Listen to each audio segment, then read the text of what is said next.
Hello, ladies and gentlemen. Welcome to another Friday live stream. Today we're gonna have quite the set that we will be casting. It'll be Almighty ExCaL versus Almighty Marakar, possibly the best players in the world right now when it comes to 1 versus 1. They're going to be battling it out for our entertainment. Look at that. But there is a good reason, okay? It's not just some coincidence. It is not that the stars align and they're randomly facing each other and we're going to enjoy those matches. No. This has been set up very kindly, very nicely by Mr. Piddox and I think also Jas. I'm not sure. I think Piddox is in the chat. He can confirm if Jas is very involved or not involved. I'm not entirely sure yet. But, you know, they set this up because this is the fundraiser for the GameReplays World Series 2025. Which is basically the biggest 1v1 tournament that gets hosted every year, which is very nice, you know, and GameReplays does that every year. And they're like, hey, Leggy, why don't we have an amazing set with ExCaL versus Marakar, and any donations that come in go to the prize pool of the World Series. So that's going to be to the prize pool for the players to, you know, enjoy, let's put it that way, because all the money that gets donated tonight through the Streamlabs link, okay, I've disabled Super Chat, by the way, so the Streamlabs link will go to the donation thingy at the top. As you can see, it says GameReplays World Series prize pool thing, and that will literally be the prize pool. So, you know, the more money that gets donated, then the more money people can fight over once the tournament actually starts. And the tournament will start in a number of months. It's not going to start anytime soon yet, I think. I'm not sure if Mr. Piddox can give some information about that, because they're still debating and when to do everything and blah, blah, blah. But it happens every year, for sure. It's always the greatest 1v1 tournament. So it's good. It's good that we start early, you know. We're going to enjoy and already start kicking up that prize pool to hopefully some nice, you know, heights for the players to, you know, enjoy. But anyway, I also ran a poll here asking, what do you guys think, who's going to win the challenge? And so far, the majority says ExCaL, which is very interesting, because Marakar was actually the winner of the previous World Series. So he's currently the reigning champ, but a lot of you guys are like, no, it's going to be ExCaL. So it's going to be interesting to see. Marakar is missing, though. Marakar, where are you? He says he's coming. He's on the way. Okay, good. Okay, he's on the way. Who do we have as host? Is that me? I imagine it's me. And the players will have to decide which map will be the first one that they will want to face off. And we have a quite selection of maps, actually. We have a good one. We have AKA's Magic, Arctic Arena, Blue Hole, Dan Korhal, Mountain Mayhem, Oxygen, and Vendetta. So quite a nice set of 1v1 maps. Hello, says Mr. ExCaL. Oh, good. I see Marakar. Actually, he's 1 bar for me. He's 1 bar for me. How about you? Maybe I shouldn't be the host. 3 is greater than 1. You be host. That's quite nice, right? But with Radman, we can actually see who's got the best connection, so we can pick the best host. So I guess it's going to be ExCaL hosting, which is fine. So Marakar is on his way. He should be in the room any second now. Oh, Procrastinator is Piddox. Not sure if you might want to rename yourself or add like brackets and say Piddox, because I think the community knows him as Piddox. And actually, interestingly enough, on Twitch, people are thinking that Marakar is going to win it. So on YouTube, people are favoring ExCaL by quite a significant margin. Is there a map order?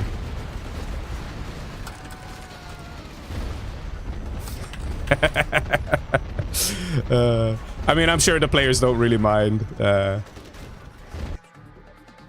To my knowledge, there's no map order. Maybe Piddox can confirm. But yeah, 56% of the people on YouTube say that ExCaL is going to win it. 31% say that Marakar is going to take it. And the remaining votes are saying, I don't know. And to be honest, I would be in the I don't know section. Because if you have an on-fire Marakar, he is very scary. You know, absolutely very scary. And I don't know if ExCaL can deal with that, to be honest. But the question is this, like, we have seen some fluctuations sometimes from Marakar. When he is in the zone, he is not just scary, he is the kind of guy you're like, okay, I'll just walk around him with like a 10 feet curve, like just, you know, just gonna keep my distance, right? Like, he's so scary. So, you know, there is that. But other times he's like, oh man, I've been so busy, I haven't slept much, you know, this and that. You can see sometimes his gameplay isn't exactly there in that sense.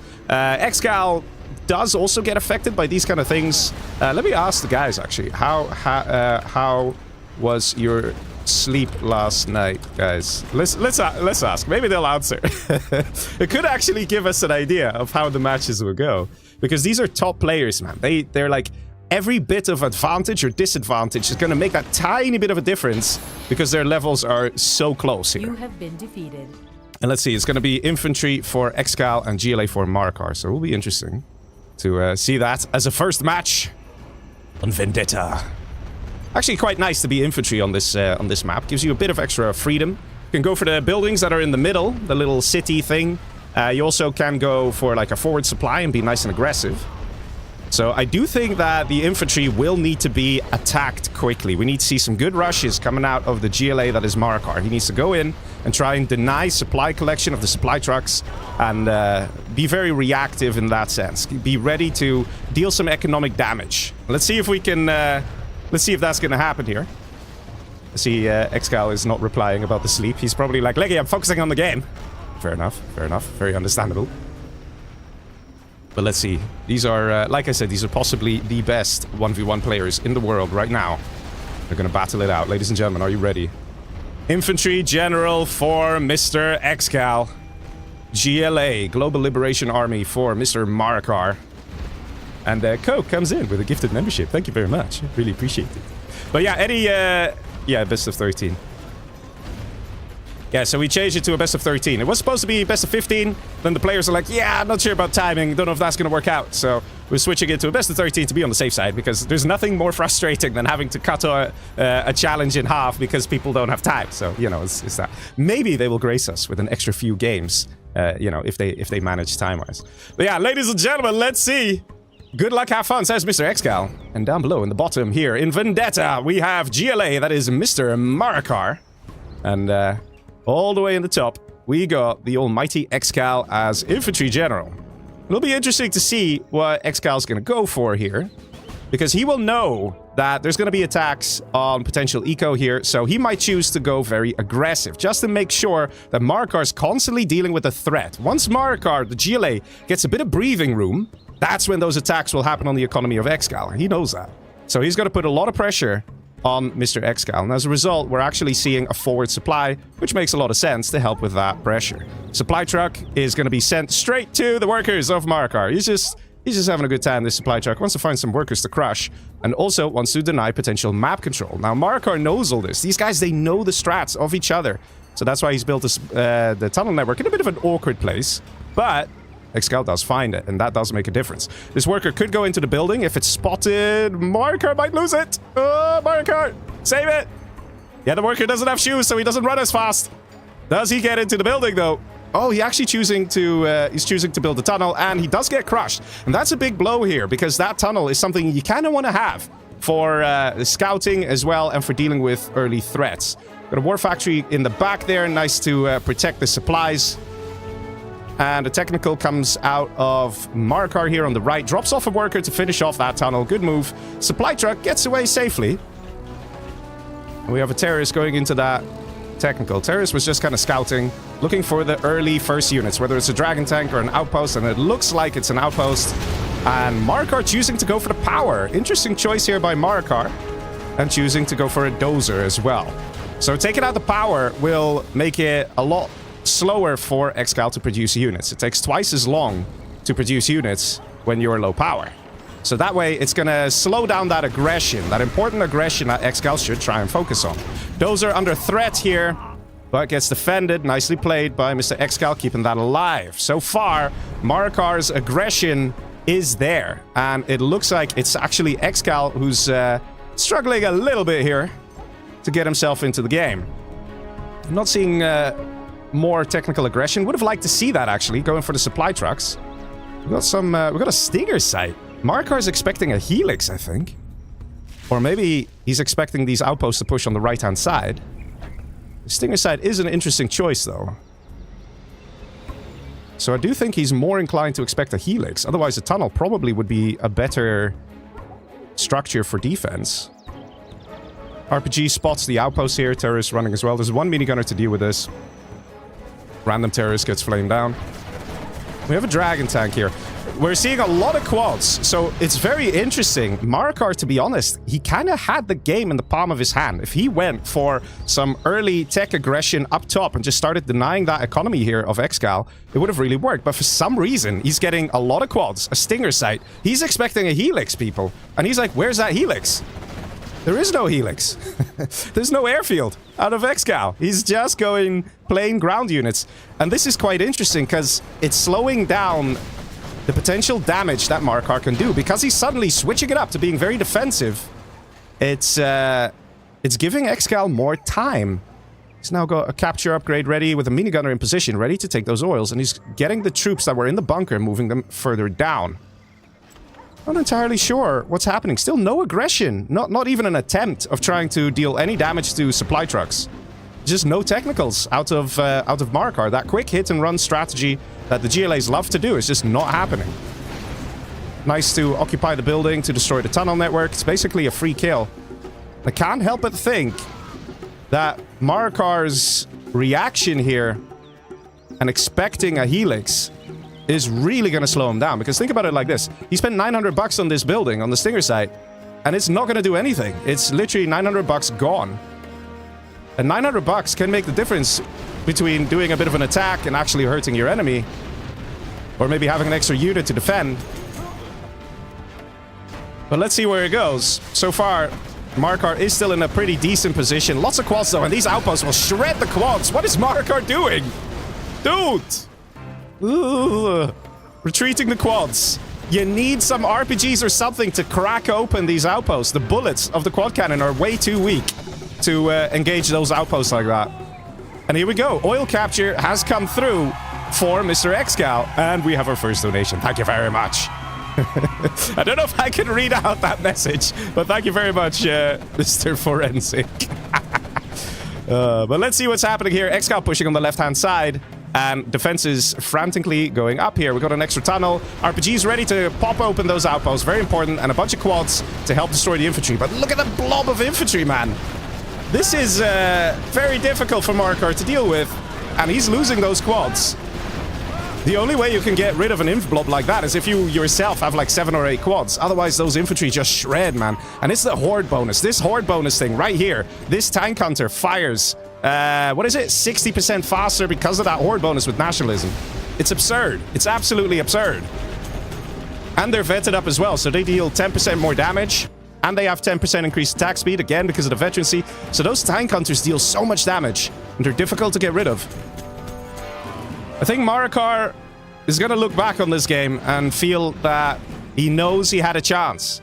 His early aggression was pretty decent. But it was... He put so much faith in that there was a helix coming. Maybe ExCaL did something to mislead Marakar into making him think a helix was coming.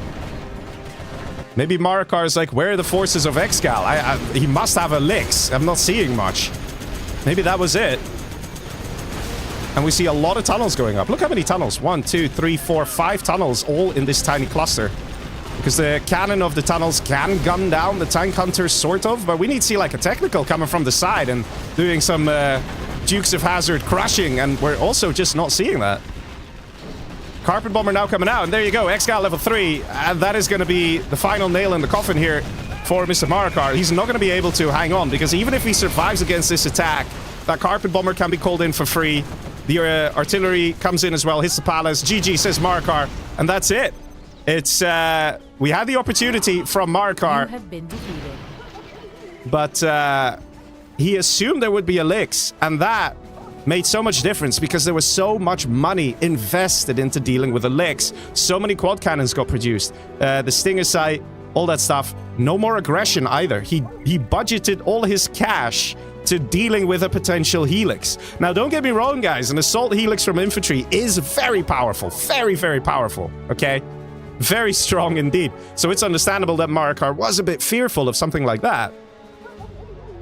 But, ExCaL just played it cool, man, and he's like, what's happening? I'm not getting attacked, no one's doing real damage to me. ExCaL took the oils, and I think once ExCaL took the oils, that was the beginning of the end, because Marakar had given up a certain amount of map control that allowed ExCaL to just sort of like, you know, push himself, propel forward, and look at that. infantry general with positive KD as well. That's not something you see very often. But let's see the reverse. And something tells me, just a feeling, we might see a Helix out of Marakar. Just a feeling. Because he was very worried about the Helix, right? So clearly in his mind, that Helix that didn't come, but could come, was very scary. So that makes me think he's going to go for a Helix. I wonder if ExCal's thinking the same. But we'll have to see, right? We'll have to see. Maybe Marakar won't go Helix, right? Everything's possible, guys. Everything's possible. But let's see. Very nice first match there. Now we have the reverse. Ladies and gentlemen, are you ready? Here we go. This time, we have Mr. ExCaL down below as the GLA, Global Liberation Army, bringing death upon the enemy. The enemy, right here, right now, is the Infantry General, Mr. Marakar. Let's see how he's gonna do.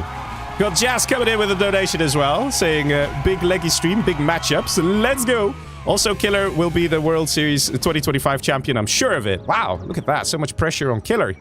Poor guy, man. Poor guy. He just wants to enjoy the game. Now he has to win it to prove Jazz right. Let's see. We have a similar build order out of Marakar here with 2 supplies. And we have a worker literally going to the exact same location. But where's that tunnel? Where's the tunnel, ExCaL? Where's the tunnel? There's no tunnel. Maybe ExCaL is just going to put it in the building. Oh, there we go. Interesting position for a tunnel. Not entirely sure why he wants it there. But we'll see. Crazy homicidal supply truck coming out as expected. It's going to try and crush some workers here of Mr. ExCaL. I'm very curious, though. Are we going to see... Yes, we see. There we go. Look at that airfield, man. That's what I'm talking about. That's what I'm talking about. Which is really interesting. I wonder if ExCaL also gets that vibe. Based on how Marakar played it. ExCaL will know that Marakar in the previous match was expecting a Lix. Which means the guy was worried about a Lix. Which means he thinks a Lix is very powerful. So ExCaL might also be thinking, is Marakar going to go for a Lix? Supply truck getting gunned down here. Very important, so you can get the scrap. Look at that. Oh, look at that. There we go. Gets the kill, gets the scrap, and vetted up as well. So this technical already is pretty powerful. If you get a double scrap technical, hey, man, you basically win the game almost as GLA. But there's one thing that can easily take care of a double scrap technical, and that is a Helix. Moving the Lix here to the left, looking for any workers, and yes, there we go. Marakar correctly identifies a tunnel network on the left-hand side. Technical trying to fly and deal some damage, but immediately gets taken out. A terrorist come out, and will they go for the power plant? Not really. Don't really achieve too much here. Marakar getting a second Helix. Maybe that's what he was afraid of. Look, you see Stinger now in the same position. This is an anti-Helix measure. But we have actually something really funky. If we go to the top right of the map. What is this? Very scary tunnel indeed. A bit risky to build it there because the Helix has an insane scouting range. So if you position the Helix, let's say here, you can already easily spot that. So if the Helix is over here, fly back, take a bit of a safer path, you will find that tunnel quickly and be able to take it out. Let's see if ExCaL is able to defend against 2 Helixes. We see a lot of tracks here going into the tunnel. So that is a tunnel that probably already has 3 or 4 quads in there. Oh, what did I say? Look at that. Scary stuff, man. Scary stuff. But yeah, there's kind of a weird situation now where it's difficult for Marakar to push. I'm sure Marakar saw the number of quads and knows he can't easily engage. Meanwhile, in the back here, this has been stealth. Look at that. He spent $500 on that tunnel network to camo net it. $500 on top of the price of $800. So that tunnel up there costed Mr. ExCaL $1,300. That's an expensive tunnel, right? But it's fully stealth, and it won't get revealed. This one is like, okay, I see you. But there's a good chance we'll see some serious quad popping from over there. But that will only happen once these 2 Lixes are not a threat. So ironically, this is one of those cases where a good defense is a good offense. ExCaL feeling comfortable enough to do the assault. This actually opens up the way for Marakar to push down into the base of ExCaL as well. Because if all the quads are here, all of them, that means the base is exposed. And Marakar is going to make use of that. Do we have a war factory? Yes, we do. How many outposts? None. This is not going to be good. We need more outposts here. But Marakar wants to go in for the kill. He's denying the tunnel network. Interesting move there to make sure no reinforcements come. On the left, we still have a damaged tunnel network. We could see units pop from there. The blob gets evac from the Helix, so it survives, deals more damage. Arms dealers destroyed. In the meantime, we see the attack here on the base.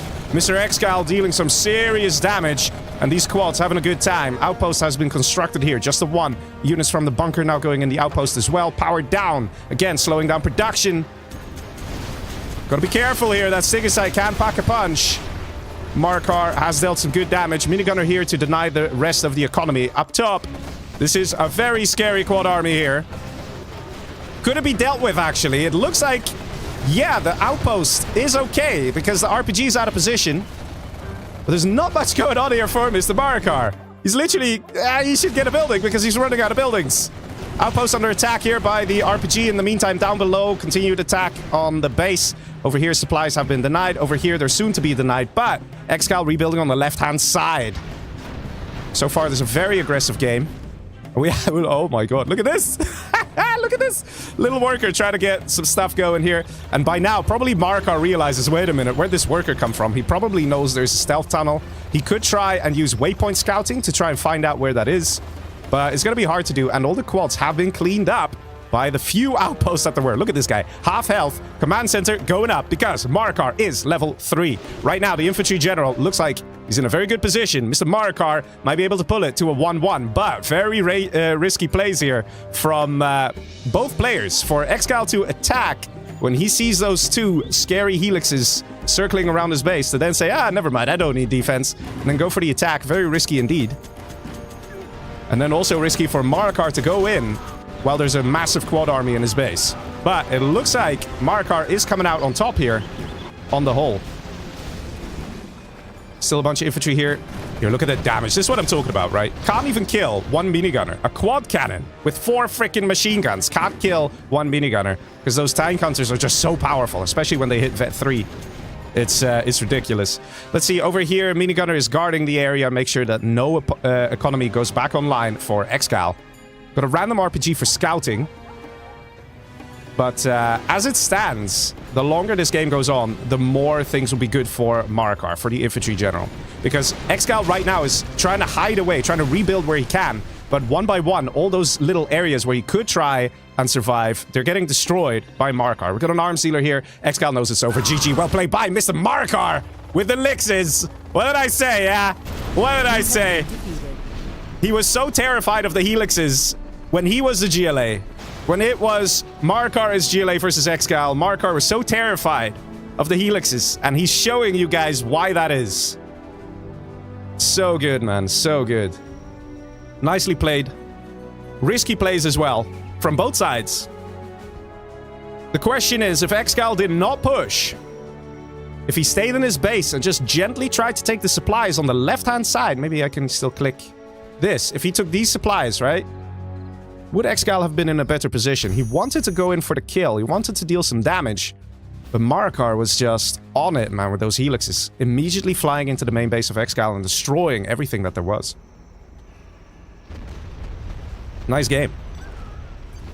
So, who chooses the next map? Oh, man. I have to say, very interesting first matches.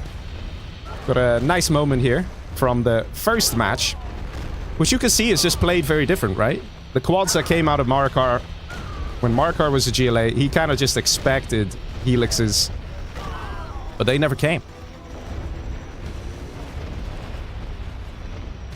Very interesting stuff. Mr. Khaled asks, is this live? Well, I think you just got your answer, yes. But this is the kind of aggression that we love to see, right? This is the kind of aggression we love to see. And here's the thing, like, Marakar won it, right? But if you swap Marakar with how he played it, you put any other player in that position, ExCaL would have won it. You know, these are such good players. Let's see, we got stealth versus super weapon. All right, hey man, I like that. It's always fun when you have like, not 2 Chinas or not 2 USAs or not 2 GLAs, right? When it's not a mirror, that's always the best. And to be honest, I think Stealth General on this map could be really fun. Could be really fun, because there's a lot of oils, which also does kind of favor the USA in a way, right? Because the USA loves to get oils. So, it's hard to tell which army's going to have a better time, but I suspect the Stealth General will still have a greater time, because there's so many sort of like patches of money here and there that you could go for, right? Anyway, ladies and gentlemen, let's see. We have Marakar, bottom left, Super Weapon General on the map, Blue Hole, facing off against ExCaL. purple stealth general. And look at that, immediately going for 2 barracks. Nice to see. Got a scout drone here from Mr. Marakar, so he can see this. He knows there's 2 barracks going up. So he might send a dozer forward in a second just to try and make sure oils don't get captured, because there's plenty of buildings that can be captured. And, you know, there's also some stuff over here to capture, over here. Lots of oils, but also quite a few supply piles. So it's going to make things a little difficult in the very early stages of the early game for the USA. Because the GLA can just go for multiple supplies. In fact, we're not really seeing that, though. Interesting. I expected to see dual supply coming out of ExCaL quite early, but it looks like he's just going for dual barracks to try and go for the oil grab. And then he's saving whatever money he has left for a fast technical. I think that's what's happening here. Let's see, Dozer finds a worker. Will he get the crush? No reaction from ExCaL, loses the worker. Over here, we have another tunnel going up. Is this Dozer going to go there? Probably not. And a second worker as well. So we have over here and over here. So 2 angles of attack can happen here. Lots of infantry going around the map here. Understandable for the USA. Capture building upgrade is already done here for Mr. Marakar. Ranger chilling over here. Should gun down that worker. And he does. Good man. And let's see. I can't actually check if he's got capture building upgrade. Dozer gets destroyed. That's 1 Dozer down. Marakar did keep command center though. So that is interesting. Buildings were occupied very quickly there by Marakar. Look at that. And if he didn't, those RPGs in here would have gone in this building, so that would have made a big difference. Oil capture coming through here. And Marakar gets the first oil captures. Look at that. But ExCaL follows suit. Gets an oil over here as well. So it's very important for the players to be fast on their oil captures, because supplies are finite, right? It's a supply dock is usually 30,000 bucks, but oils are, they always just give money. They just give money. So the sooner you capture an oil, the more you technically profit from it in the whole duration of the match. So it is always good. And being nice and fast is a good idea, because 1 oil derrick is 1,000 bucks per minute. Crush is coming in. Technical doesn't quite do that. Look at that. It flew over this missile defender. I'm sure he's got an interesting story to tell his girlfriend when he comes home from the fight. Just had a technical flying over me after I threw a rocket straight at it. Let's see. Second arms dealer going up. Money is trickling in for both players here. And it all comes down to who's going to make most money from them oils. Looks like both players heavily committing to the oils. Technical flies in. Is it a terror tech? Oh, that is getting in pretty close there. And it's a hijacker. Wait a minute. It's a hijacker. Oh, and he gets it. He gets it. Does he get the scaffold? He does. He gets a power scaffold, which is very important. Some of you might be like, why didn't he throw down the command center scaffold too? That's because it's in 1 versus 1, it is simply not worth getting the command center, because it's so pricey. It's 2,000 bucks. Because every single unit is so important in 1 versus 1. You better spend 2,000 bucks on an army like this, so you can defend against an army like this. If you don't have this to defend with, then these Humvees will destroy you and mess you up, bit by bit. But getting just 1 power plant scaffold could help a lot, because, guess what? GLA building construction increases by plus 100%, unit production plus 90%. So that's going to make things real nice, because you need less arms dealers to pump out more units, and that was maybe not the best micro there from ExCaL. He's busy, guys. He's busy. He's trying to deal with many things at once. This oil's still taken by ExCaL. Look at the little stealth rebels. These are really annoying for Marakar to deal with as well, because those rebels of ExCaL, the stealth rebels, remain stealth until they decide to capture a building. So, you know, literally just kind of chilling here, and he's going to capture, and Marakar's not going to see it until the capturing process starts. Although, I'll be honest, look at this guy. He has a feeling, man. He has a feeling. He's literally sending a Humvee. He doesn't see this rebel here, guys. But he knows at some point ExCaL's going to steal that oil with a stealth rebel. Heavy fighting over here. But let's have a quick look at the player bases as well. See what's going on. We already have a palace out. And this is what I mean. This palace, normally it takes so long to build. But because of that power, the power plant there, ExCaL can build it nice and quick. And we already see a transition into rocket buggies. We're going to see a Jar Mikkel as well. We see a Black Market. We might even see something like a very fast early Scud Storm. Just to mess with Marakar's head. Because, oh dear, imagine a Scud Storm at this point in time. But again, like I said, it's going to be a difficult sort of math game of, do you really want to commit 5,000 bucks to something like that so early on? And we get, oh, another steal. Is it this time for the army, though? Why would he do this? Let's see. Yes, he's actually placing down the super weapon general scaffold. This is something that's quite rare, to be honest, in 1 versus 1. I mean, okay, building the tunnel here is nice, but it's quite optimistic because, you know, there's going to be missile defenders and things. But yeah, we see ExCaL definitely being a bit of a showman here in this match. Not sure if he actually needs this. Just with enough quads and buggies, he can destroy everything that a super weapon general will throw at him. So, it's an interesting play. We'll see if it's going to be worth it at the end of the day. Because it's not just the stealing of the dozer, it's also the micro time, it's also the hijacker itself. So, ExCaL's cooking up something. He wants to have super weapon general, and we're going to find out why that is. Command center is online. Right now, it's looking like this oil is going to be up for grabs for Mr. Marakar, sending a Ranger up as well. Lots of Humvees here, EMP Patriot as well. EMP Patriot is also very convenient for dealing with any attacks, but we've already seen rocket buggy production here from Mr. ExCaL. And look at this. This is what I mean. Look how annoying, right? It's stealth rebel right here, capturing this. And this is so worth doing. Because if you gain 1,000 bucks per minute and your enemy loses 1,000 bucks per minute just by capturing that oil, it is a very worthwhile type of attack, so to say, right? Oil gets denied here. Nicely done by ExCaL, killing that Ranger. And this building gets destroyed. Watch the XP here. That was a big chunk because of destroying this building. It gives you a lot of XP. Just that one, for some reason. You know, so it's good for Marakar here, who definitely wants to reach level 5 ASAP. Got a Jarman ready. We got a bike, combat bike, just to hurry up and try and capture this oil. But seeing how there's still an army here is quite optimistic. And this is what I'm talking about. Look at those buggies. Having a great time. Right? This is sort of the problem that USA starts to have. With enough quads and buggies, there's nothing that Super Weapon General can do to destroy that army. And the unit retention here should be pretty good. We should see the KD of ExCaL improving the longer this match goes on, because there's no real need to lose a lot of units when you have a combination of quads and buggies, because that will easily destroy all these Humvees. But yeah, we saw a command center going up. And we do, in fact, have a Scudstorm. Here we go. He's going to camo net it. Just in time, I caught it. I think ExCal's just having a great time, fellas. I think he's having a great time. Ooh, no. Don't pop there. Don't pop there. Ooh, very risky. Did kill the Humvee, though. So, nice micro there out of ExCaL. Command center going up as well. It's interesting to see that ExCal's only level 2 and Marakar's already level 4 and spending his general points. So, let's see. We got an alpha out as well. We have countermeasures. Oh, yeah. I'm sure we'll get that soon. Also, we would be nice to see a Burton. And we're already in the late game, just like that. It's that's kind of what happens on a map like this, where there's so much cash, so much going on.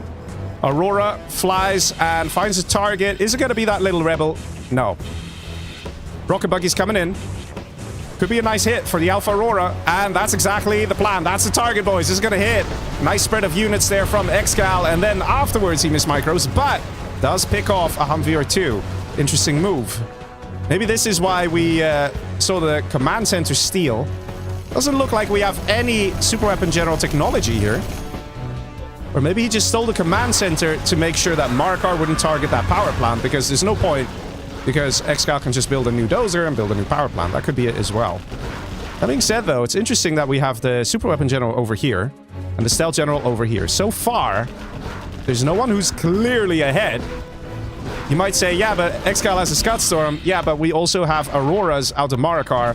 And Marakar is definitely working up to get to level 5, and that's a nice hit there. Aurora does go down. He needs to be careful with that, Mr. Marakar. He needs to get countermeasures ASAP. Because the problem is Auroras are a bit of a double-edged sword. They're great at dealing damage. Ooh, that hurts. They're great at dealing damage, but when they die, you know, they're a pricey unit to lose. It costs 2,000 bucks each, but the enemy also gets a lot of XP. So whenever ExCaL kills one Aurora, you'll see his XP bar just jump up by a chunk.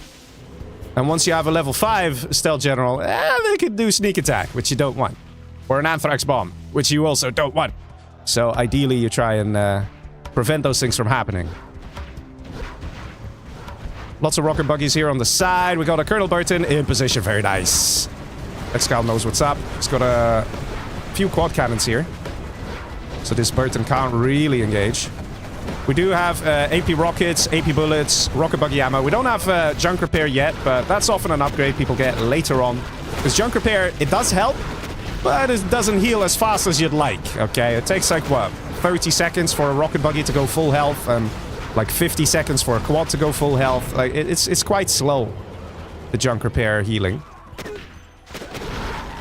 Maybe an EMP Patriot would be fun to have around here. We're seeing a similar situation to the previous match, where we're now having ExCaL pushing it over here and Marakar pushing in over here. It's like a nice yin-yang symbol, where they're trying to attack each other at the same time, while also trying to defend themselves at the same time. It's rather interesting. Let's see what's happening over here. This money's still being collected, though, although it's completely exposed. I think what happened is Marakar wanted to go for the oils up top and maybe deny the command center. Maybe that was it. Rocket buggy's coming in on the right-hand side. So we have some success from ExCaL on the right side. The Stealth General is managing to break through. 2 Scud Storms are out for ExCaL. Third one under construction. Aurora coming in to help defend. The problem is that the Aurora is only hitting like one target. The Aurora is great when hitting like a cluster of units, but ExCaL's micro is just not permitting Marakar to get those kind of strikes. And here we go. Spectre gunship, fuel air. Let's see. And an Aurora is definitely going to come in as well to finish the job. I don't think the Spectre is going to be enough. He might kill his own Spectre, though. Ooh, got a little lucky. And the A10 is what was needed and did it. Nicely done there. Is this a level 2 Spectre? Wow, look at that. Level 2 Spectre, people. Or is it even a level 3 Spectre?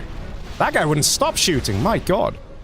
Not sure if that's such a good decision, though, because you'll be leaving some other general powers on the table. He's going for snipers. So he's got snipers, fuel air, specters. He must have foregone the leaflet. But the leaflet is also powerful general power. Rocket buggy is dealing some damage here. Aurora's coming in. Oh, this is going to be gorgeous. This is going to be gorgeous. Oh, it's going for the tunnels. Oh, look at that. And this is where you can see the dangers of those Alpha Auroras. Nice. Nice hit. And we have a few Auroras down. Please tell me you got countermeasures now. Yes, he did. Okay, good man. Good man. Countermeasures is a bit weird. It's a bit broken in the game. Because it doesn't just help with stopping missiles. It even helps reduce damage. So damage received by missiles is reduced by 10%, if I recall. And then damage taken by instant hit units is also reduced by, I think, 25% or something. Or 33%, that was it, 33%. So countermeasures as a whole is very good to get, because if your Aurora survives with 1 HP, because you have countermeasures, then it means your Aurora of 2,000 bucks has survived, so the upgrade is essentially paid for itself. So it's a very good one to get, people. So nice to see that Marakar got that. Particle cannon ready to fire from Mr. Marakar. Let's see, where does he strike? Let's go find out. It is over here, the arms dealer. Interesting choice. Not entirely sure why. Why is he going for the arms dealer? I mean, let's see. Are there many oils remaining? Generally, it's better to go for economy. Or maybe the Scud Storms. Unless he's planning a massive attack.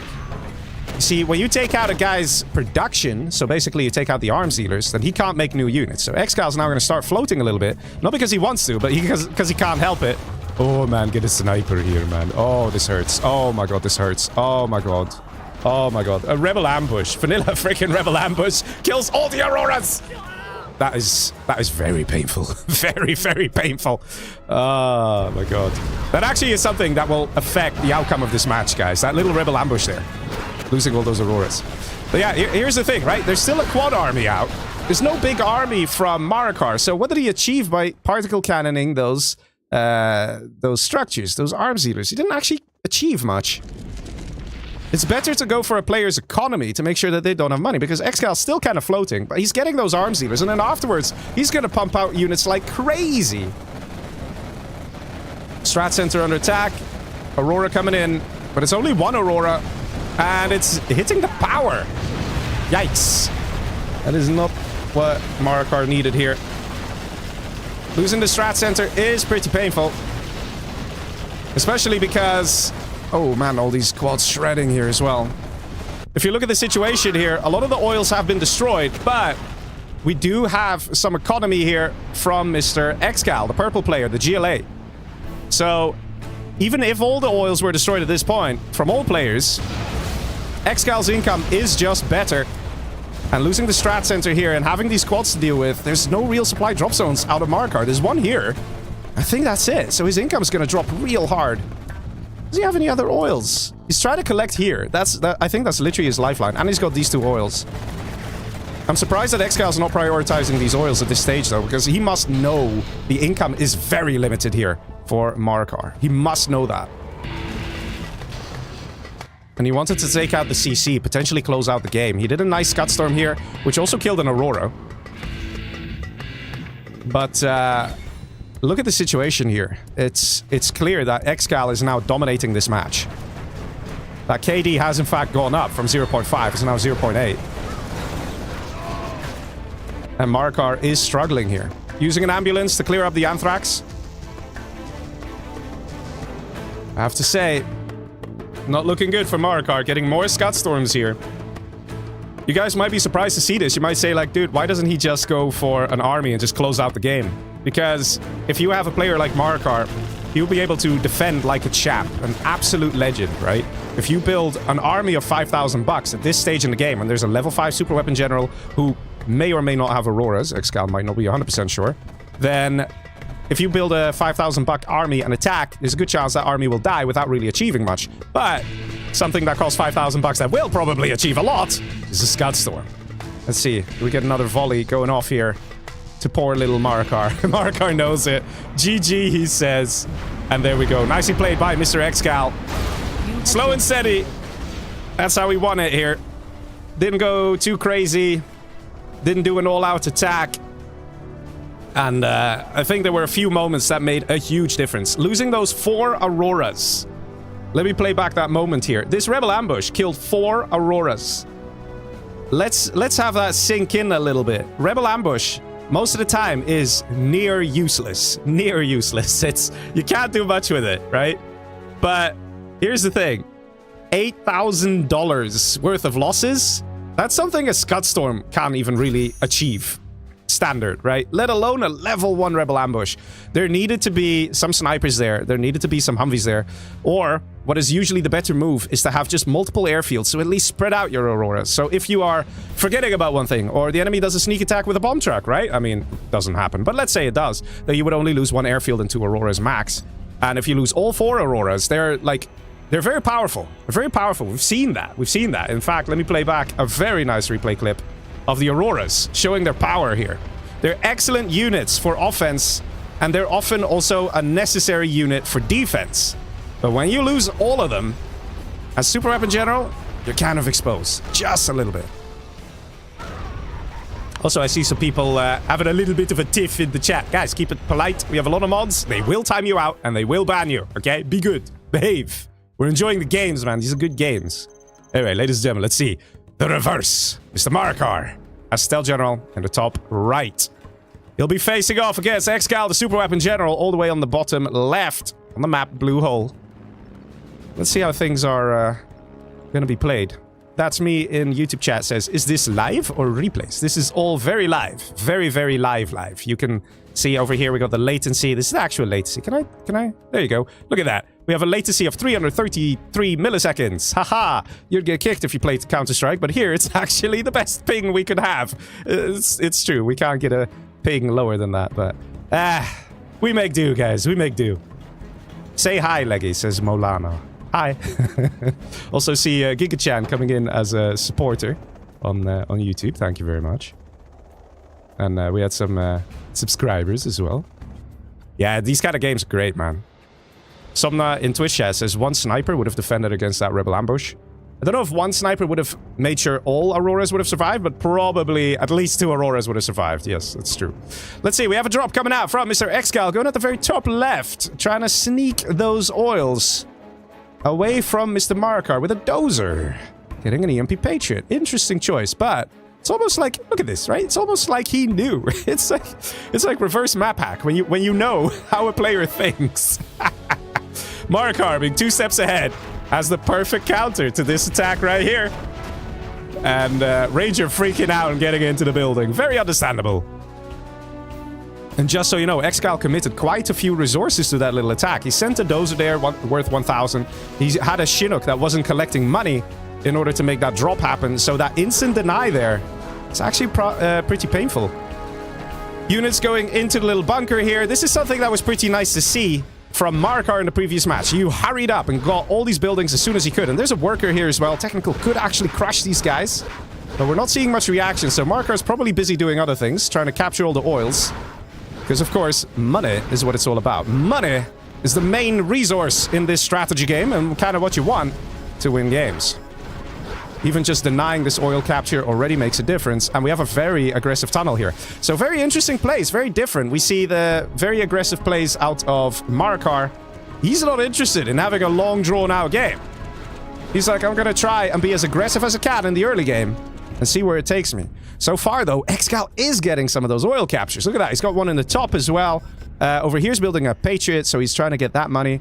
So, because Marakar wants to be more aggressive here, he needs to have success. If he doesn't have success, it's over. But I'll be honest. Look at the base of ExCaL here. It's completely camped. All he has is 2 barracks producing missile soldiers here, rocket men. And there's no easy way for ExCaL to do anything with his money. Let's say he gets a ton of money. Let's say right now he would be floating 20k. Put yourself in his shoes. What would you do? There's not much you can do. He's building a barracks on the right. And this does give Marakar the freedom because of the map control, and he will be able to deny any other oil captures and will be able to take the oils for himself. The thing is this, I do suspect we'll see ExCaL starting to float a little bit here. Although he's not actually floating that much. I think he's very much focused on this side as well and just queued up a lot of units. So he does have a decent amount of oils and he is still collecting on his main supply. So his income per minute is greater than that of Marakar. Marakar is just not stopping, man. He wants to keep going with that aggression. War Factory goes up, and this is where things start to get a little scary. If we get just 3 Humvees out with 1 ambulance, then it's already going to be very difficult for Marakar to survive and continue attacking, because look how many missile defenders there are. We perhaps see a palace going up already. That could make a difference. A German KEL, for example, right now, would be very juicy. Doesn't look like we have anything like that. We do have 2 arms dealers. Would be nice if we had a 3rd. We have some supply collection going on here. It needs a few more workers. And here we go. Those Humvees getting created. We see a hijacker going into the dozer. And do we see that power plant scaffold? Yes, we do. Immediately builds it. Look at that. So that's going to help a lot. He doesn't need a 3rd arms dealer because that power is going to allow him to produce units 90% faster. So indirectly, having power with 2 arms dealers is greater than having 3 arms dealers with no power. So good move there from Mr. Marakar. And he's, look at that, income per minute. We have a stealth rebel here. So Marakar knows what's up. But this needs to be taken. It is completely undefended. See a tunnel going up here as well. Marakar continuing to harass ExCaL here. This supply collection here is just not happening, man. Not happening. Let's see, do we now have a palace? Yes, there we go. And the great thing is this palace builds twice as fast because we have power for the GLA, for the stealth general that is Marakar. Look how fast it builds, right? It builds at the speed of an arms dealer or something. Normally, the palace takes so long to build. And 1 Jarman, or just a couple rocket buggies with those quads, is going to make such a difference. Because ExCaL is still struggling to keep the invader out of his base. Marakar also making use of that to try and get as much economy as possible. Now capturing the oil up here finally. Look how fast the supply builds as well because of that power.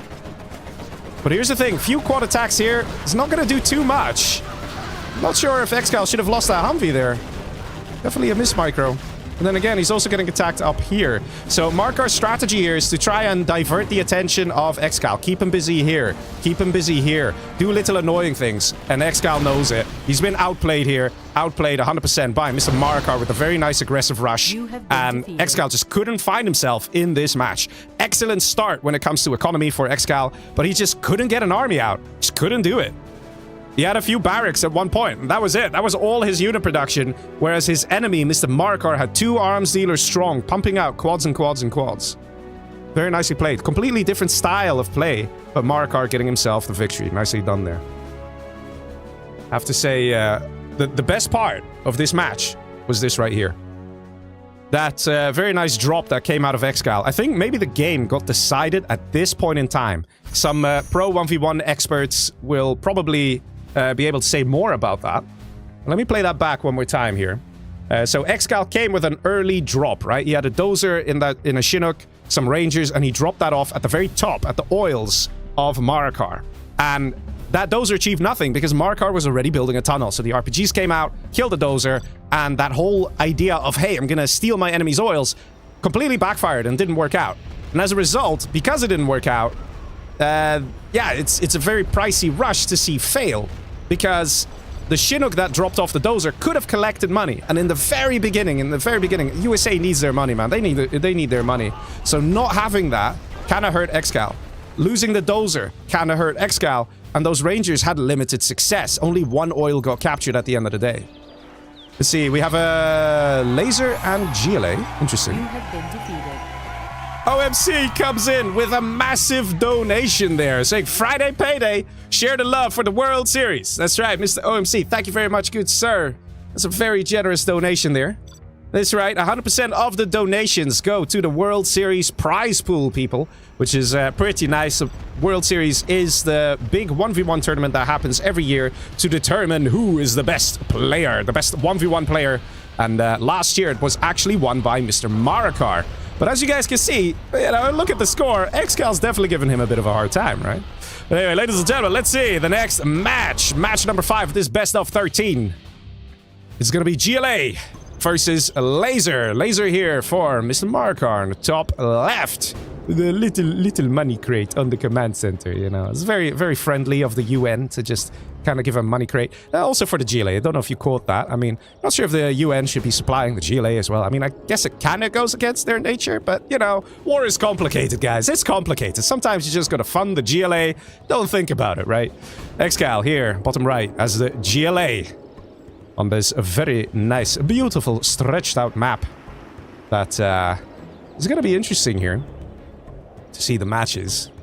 I suspect we'll see some aggressive tunnels out of ExCaL in some naughty places, maybe like over here, or maybe like over here, you know, some naughty tunnels that will be used to try and fund the war effort here. Look at this. Lot of 2 supplies. This is one of those things, I guess this is something that could be up for debate. Is this a bug or is this not a bug? Because these are small supply piles, the GLA can just build 2 supplies here and they're both going to collect at optimal speeds. Whereas the USA just simply doesn't have the money early game to do that. They don't have the money to just throw down so many supplies. So we already have ExCaL on 3 supplies. And also, look how annoying he is. He's taking the money here, which indirectly prevents these workers. They're all queuing, very kindly, waiting for that Chinook to collect its bit. So far, ExCaL not having the best time when it comes to map control. Very nice deny with the dozer there on the worker. Make sure that ExCaL stays in his base. ExCaL, with the interesting plays, going for triple supply early on. He wants to go for like an eco boom. And Marakar, on the other hand, 2 supplies. Just wants to be a little more aggressive with that as well. Technical coming through for Mr. ExCaL. There is a Hellfire drone, so this is the battle. This battle should be won by the Humvee here. Oh, lol. Oh, lol. Lol. Haha, nice one. Oh, so good, man. And that's what you get with pro players, man. That Humvee playing a nice game of cat and mouse of you're not gonna get me. And then the terrorist came. Nice move there from Mr. ExCaL, and he actually did get it. Just about on the very edge of that splash damage hit. Took out the Humvee completely. Nicely done there by Mr. ExCaL. Couple of technicals out here, and that's kind of the thinking here from Mr. ExCaL. He's like, if I'm really rich, I can afford to have maybe not the best of engagements, but if I keep the Humvee count low of Marakar, I can win this game. So far, 1 Humvee destroyed, and the ambulance, no way it survives. No way it survives. No, it dies. Last missile there. Nicely done. And ExCaL gets that kill. So you might be wondering, like, these are terrible engagements. Why would ExCaL suicide so many units and kill 1 Humvee, 1 ambulance? Big whoop. It's because you need to keep the Humvee count low. If the Humvee count is low, you can try and go in for an attack and try and mess the guy up. But if there's like 6 Humvees out, then he will be strong enough to just come in and destroy everything. So, since the economy of ExCaL should be greater... Wait a minute, what's happening? Ooh, never mind, it isn't greater. Well, then again, this here. So yeah, it won't be long. We should probably see ExCaL pull ahead with the economy here. Right? We have 2 supplies here. for Marakar. A third supply up here. And then we have 1, 2, 3, 4 supplies for ExCaL. So ExCaL should be pulling ahead with the economy. And that is what is going to allow him to just kind of suicide the units a little bit more. Just a little bit more. So he can have unfavorable engagements as long as it has some results. As long as the Humvee count is going to be relatively low. Because look at this. There's 3 Humvees out, right? If you kill 2 of those Humvees, then your next wave might be enough to actually deal damage to the guy, to the player. But this is actually very interesting. I'm pretty sure ExCaL is not suspecting this at all. And I saw a Rebel also getting in position with the capture building upgrade. So ExCaL also wants to go for oil. So you can see he's very much committed to making money. See a laser tank as well. Interesting choice. Oh. Is this an attempted dozer hunt by Mr. ExCaL? Now that's very interesting because he's going to look around. He's going to be like, where's that other dozer? Where is it? So he will know it has to be up here. Strat Center also going up, kind of exposed. There's a lot of technicals here. Oil capture coming through over here. Oil capture coming through over here as well. Quite a few tunnels. We're getting to that point where Marakar needs to start being aggressive. We do see ExCaL, in fact, ahead with the economy. Worker gets killed. ExCaL now knows what's up. He knows that the last dozer must be over here. Look at this. Preemptively getting the dozer to the very back, potentially in a shithook. Because Marakar knows if he gets dozer hunted at this point in time, it's over. There's no command center out for Marakar. He sold it to get that 1,000 bucks, as do all top 1v1 players. So he needs to be careful. If he loses both dozers, he can't build structures anymore. He's lost 1, so he's down to 1 dozer. If he's careful with it, it's still okay. And he wants to have a search and destroy strategy center up for the additional range. Piddox comes in with a nice donation. Killer versus Jacob for the World Series Finals. Nice. And let's see the attack here. ExCaL having some success. Taking out 2 Humvees. Does he get a third? Does he get a third? Yes, almost. But more technical. Yes, he gets a third. Oh man, this might already be the GG. All the Humvees destroyed. All of them gone. All of them. All of them gone. Search and destroy gets beaconed, and in the meantime we have some aggression on the left-hand side. Not much, but it's just a little annoying as well for Mr. Marakar to deal with. We have a technical flying in. Is it a Terratech? Is it a Terratech? That would be the final nail in the coffin. Yes, it is. That is going to be a victory here. Oh! Never mind. There's a chance. There's a chance. Just like that. The clutch laser patriot does it. There's a chance. This is also the last dozer. He's just chilling next to a Vet 2 technical. Needs to come in with a Humvee right away to save this. If this building went down, it would put Mr. Marakar on such a... Like, he'd be so much on the back foot. It would basically be a guaranteed win for Mr. ExCaL. Here come a bunch of technicals. What are they going to do? Are they trying to do the dozer on, or are they trying to hit the strat? Look at that. Again, very crucial moment. ExCaL just wasted units that did nothing there because he was hoping to kill the strat or kill the dozer, but defended very well there by Mr. Marakar. Marakar continuing now to do a little bit of attacking to keep ExCaL at bay. You know, ooh, you saw that? Nice stuff. Oh, no. That's bad. That's bad. That is really bad. It could theoretically take out and the strat and the dozer. Dozer realizing it's lost. He needs to get himself to that laser patriot here. And there goes the strat center, and that is destroyed. However, quite a few units have been destroyed of ExCaL. So ExCaL doesn't have too many units here. So there is a small chance for Marakar to recover, question mark. Because the 20% extra range for units with the search and destroy from the strat center makes such a difference, guys. It's huge. It's a huge difference. Humvee count going down. There's the GG. There's the GG. If that strat center did not die, Marakar would have kept on fighting. I guarantee it. But because he lost the strat center, it was a done deal. It was GG. No way that Marakar could hold off against all those Humvees. Man. Beautiful place. Beautiful games. Very well done there. ExCaL getting himself a victory. 3-2. Let's see the reverse, people. Let's see it. Who do you think is going to win the next match? Would you say Stealth General has an advantage here? They're downright going to win it.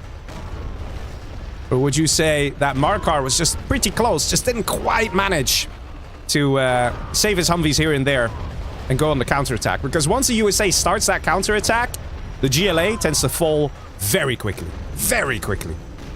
Unless there's Jarman Kell out or rocket buggies, search and destroy Humvees. If you get 3 or 4 of them with an ambo or 2, it is like over for the GLA. All right, ladies and gentlemen, let's see the reverse. This time we have Mr. Marakar as the stealth general down below, and he'll be facing off against Mr. ExCaL left top as the laser on Mountain Mayhem. A very nice map made by Jundi. If you guys ever are curious about which map is actually being played, you can write !map in the chat, whether you're on Twitch or on YouTube, and it will tell you who made the map. Haha. Or, you know, the name of the map as well, in case you want to play some games on it with your friends, because, you know, you can. But yeah, we had a very nice game there. Very close, I would say, and it came down to the micro, really. It came down to the micro. And it was a game won by ExCaL. But now we have ExCaL as the laser general. And he's going for dual supply. Let's see what the stealth general, the normal GLA is cooking up here. We also have the triple supply going up here. So the same strat. Not sure if the placement here is exactly great, because these workers will be collecting from here. And these workers might be, probably just about okay. But look at this guy. Look at this guy. Yeah? You're telling me he's collecting from here? I don't think he is. So maybe the placement could be a bit better. Somna asks, what's the best of? It's a best of 13, so a race to 7 victories. Let's see, first Humvee out for Mr. ExCaL. Oil is also being repaired, so it looks like ExCaL is thinking of going for the oils. Not that much aggression here or attempted map control from Marakar. He's not sent any forward workers or anything like that. I think he's quite happy to just get a load of supplies. Be on a triple supply and then win it through economy. Humvee slightly exposed. Wow. Now that's one powerful Humvee there. Look at that. Excellent micro. And ExCaL gets done what ExCaL was hoping to get done. He took out the tunnel, took out the staff, took out a technical. Now a second Humvee is going to come in and destroy these bad boys. If it wants to turn its cannon around, sometimes a little slow like that. Nice micro there. Takes out everything. In the meantime, there is still this worker that needs to be gunned down. Do we get the focusing of the workers? You know, sort of. The cliff actually preventing some of the rockets to go up. But one thing that is happening here, we got a tunnel here from Mr. Marakar in an excellent position. Excellent position. Zinux asks, you don't lose any money if your scaffold is destroyed at any percentage, right? Yes, you lose the money. If you place down a scaffold of a command center and then somebody shoots that scaffold because it has 0 HP and it instantly dies, you lose the 2,000 bucks. And it doesn't matter what the percentage is. If the scaffold is destroyed, you lose that money. You have to cancel it. You have to click the cancel button to get the money back. Technical trying to find the last dozer. We're actually seeing a rare dozer hunt here from Marakar. Not quite pulling it off. He's killed the dozer over here that was building the barracks. So it is clear. He wants to go for the dozer hunt. Because that way, he ensures there's never going to be a strat center coming out of ExCaL. And without the strat center, and with the economic lead here, Marakar can take it. I mean, okay, I say economic lead, but he's still getting the workers, guys. Give him a chance. Give him a chance. He's getting there.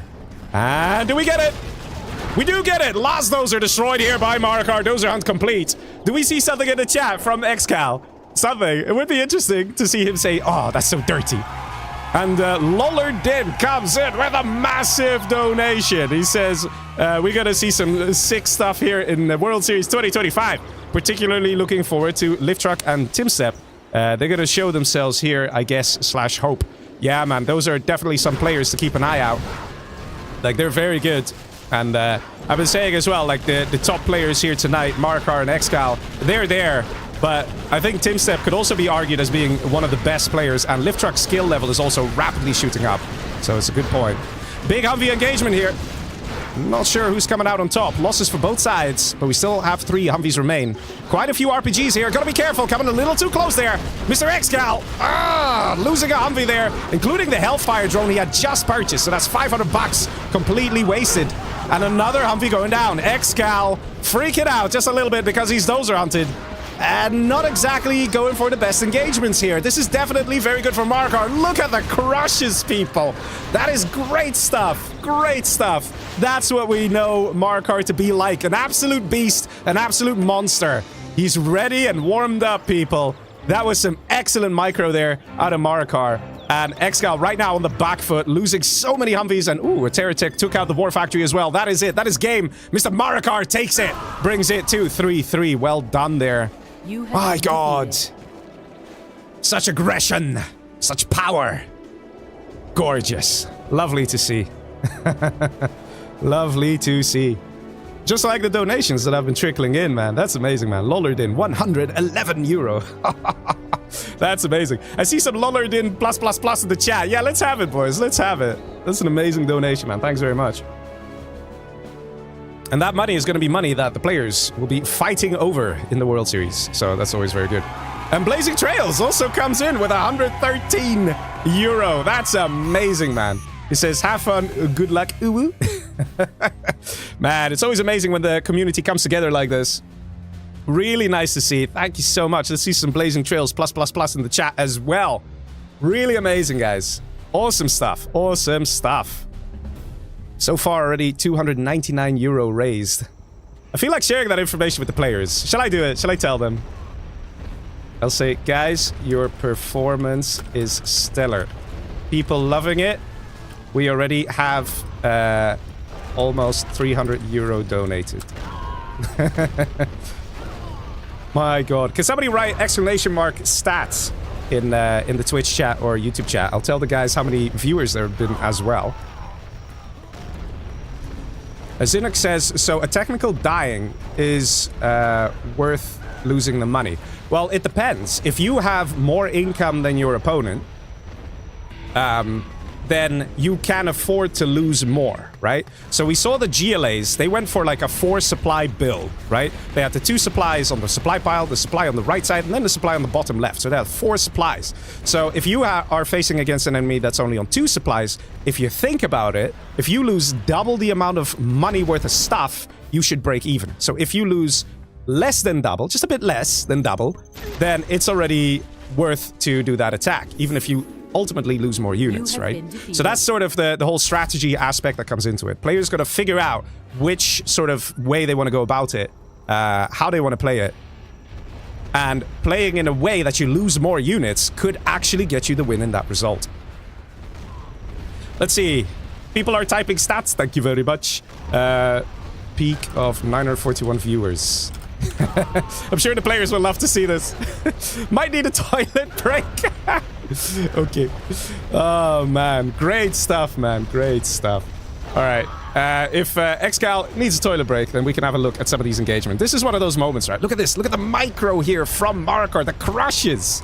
So nice. So important as well. If you remove the missile defenders from the equation, it's like taking away the steam from that attack from the USA. The missile defenders are the true damage dealers at the end of the day. And that dozer hunt that happened over here, this was the last dozer. This is actually what guaranteed the victory here for Marakar. He knew he didn't have to worry about a search and destroy being constructed, you know, the strat center. Yeah, I'm not sure. Okay. I'm not sure if Marakar's here. I'm not sure if he presses play, whether Marakar might be, you know, screwed. But we'll see. We'll see. But yeah, even in the previous match here, so much aggression. So much, like, this was one of those moments, right, where ExCaL was desperately trying to kill the strat center, but then after the 3rd attempt, he succeeded, so there you go. I have so many nice replays, guys. Yeah, this was that attempted terror tech, and the laser patriot there made so much difference. I mean, ultimately, ExCaL still got the building, still got the strategy center, so he still won. But, yeah. Let's see. So far, the games are very spicy. 3-3. And a lot of money's been donated. Thank you very much, guys. Amazing stuff. Really nice. But, yeah, let's see where this is gonna go. ExCaL says he's back. Ladies and gentlemen, are you ready for the next match? Match number 7. Here we go.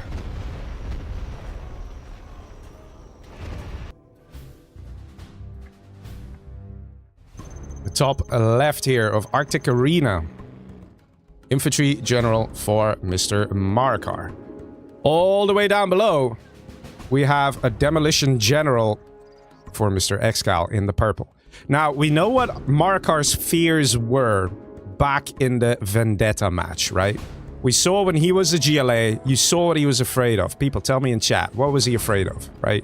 And what did he then go for in the next match, in the reverse, as Infantry General? I'm pretty sure we're gonna see it again. I'm pretty sure we're gonna see Marakar going for a Helix. Just to come in with some quick hits here and there, destroying some tunnels here and there, and to try and also get to level 3. Because Once you're level 3 as infantry general, the ability to call in a carpet bomber every 3 minutes or so, and the access to a mine drop or the access to an artillery barrage is very powerful stuff, especially because it's free. Now, that being said, there are more buildings here, though. So it's going to be harder for a helix to move across that middle line. Look how many structures there are over that middle line. It's literally all the way from the left to the right, apart from this little section of the oil. Let's see, supply truck trying to find some workers. It's the Marakar. Is he going to get a worker? Yes, he is. Ah, look at that. Very nicely done. Crushes the poor innocent worker. The worker just wants to, like, get the job done and go home, man. Poor guy. Forced to work for the GLA that gets run over by a China supply truck. The life of a worker is tough, guys. It's very tough. Even if you win the war, the best you're going to get is a couple shoes. Worker going to the top right. Interesting move there from ExCaL. Supply truck trying to deny the oil. And there we go. The rebel went in there. I just in time could select it. We could see the capture building upgrade. So it's clear that ExCaL wants to go for the oil grab. And we do in fact have a helix. Look at that, people. There you go. People in the chat are saying it.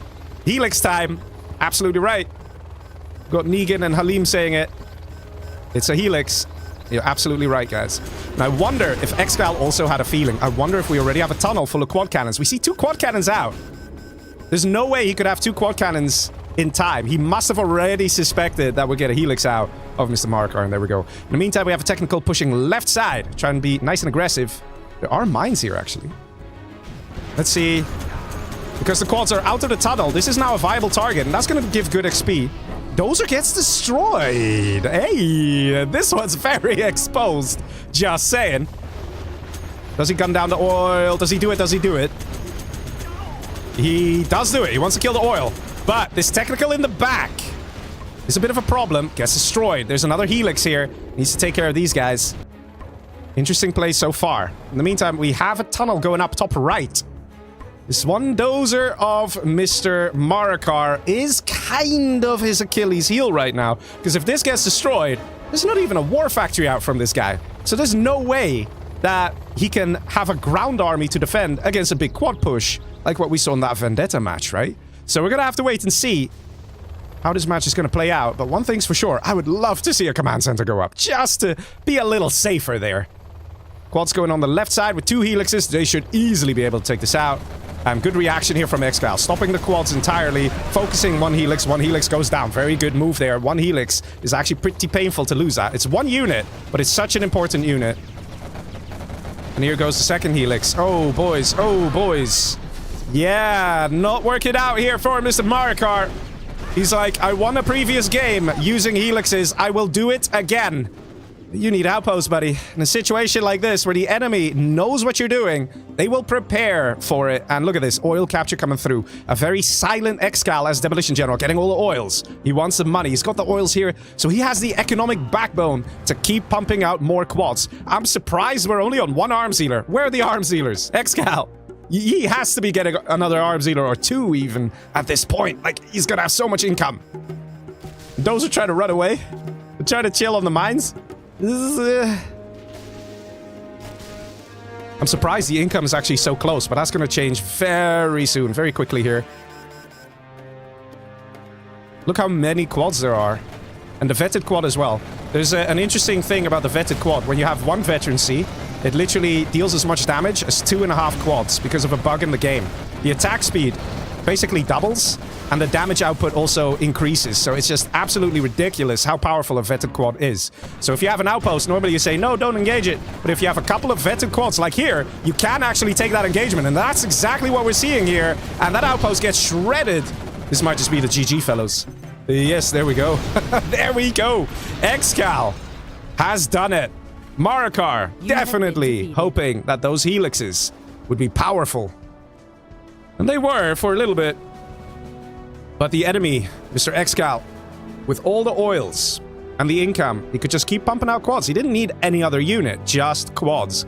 And if you have some outposts in the mix, then just quads won't do it. You need some RPGs in there to pop open those outposts.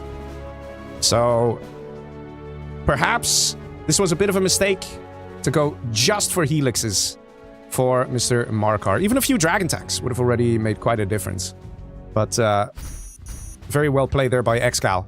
completely assuming that his enemy would go for helixes, being spot on correct about it, and then making sure that those helixes couldn't deal that much damage. If we see the helix here, this was probably the beginning of the end. Losing that first helix was so painful.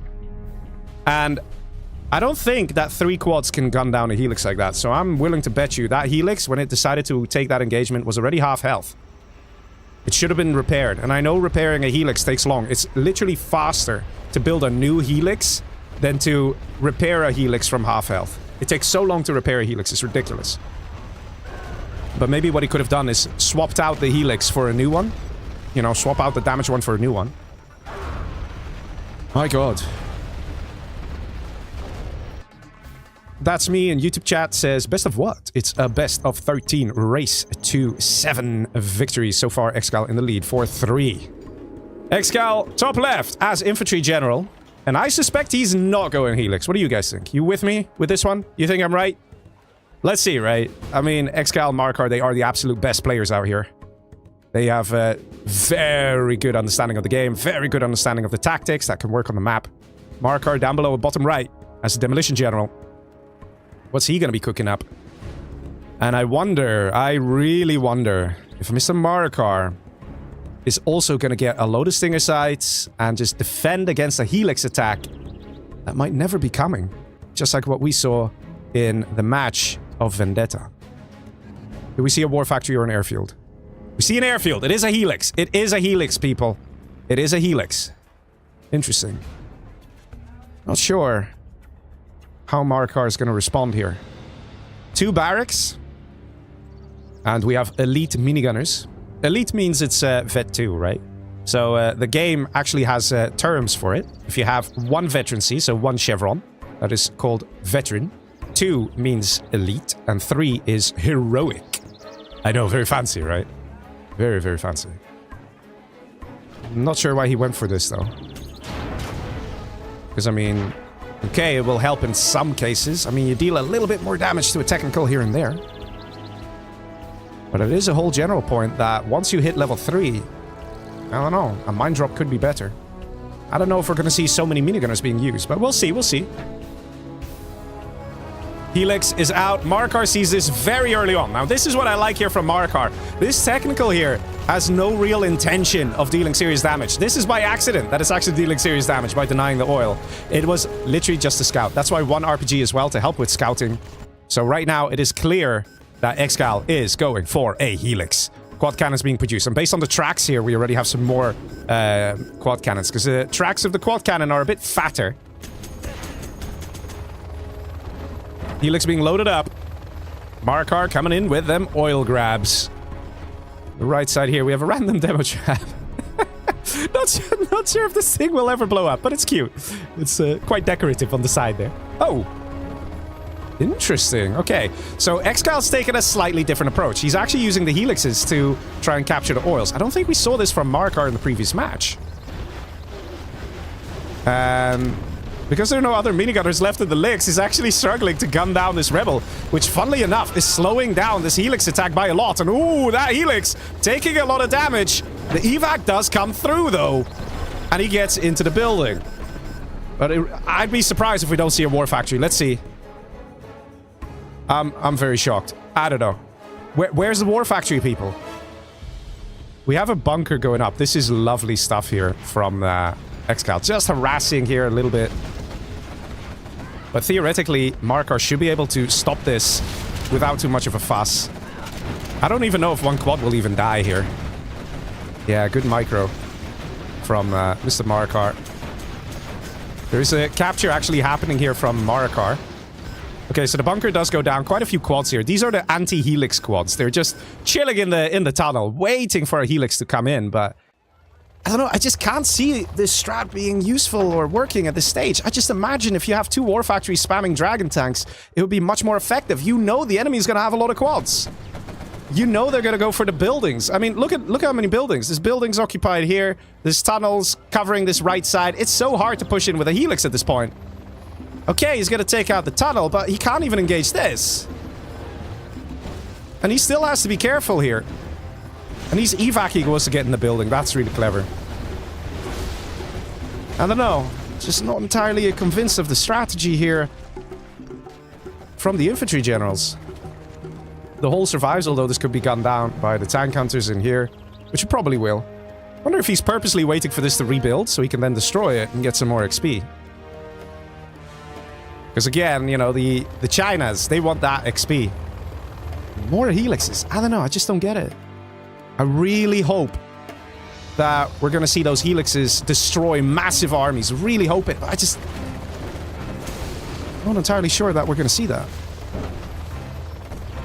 Another helix goes down. The infantry survive, but look at this. There's so much kind of messing around with the helixes. There's so much time for Marakar to build up. Is he already on the palace? Is he going to start getting a palace? He's getting a supply here. It really wouldn't surprise me if he goes on a palace. And once we have a palace out in the GameReplays, this is going to be easy to deal with.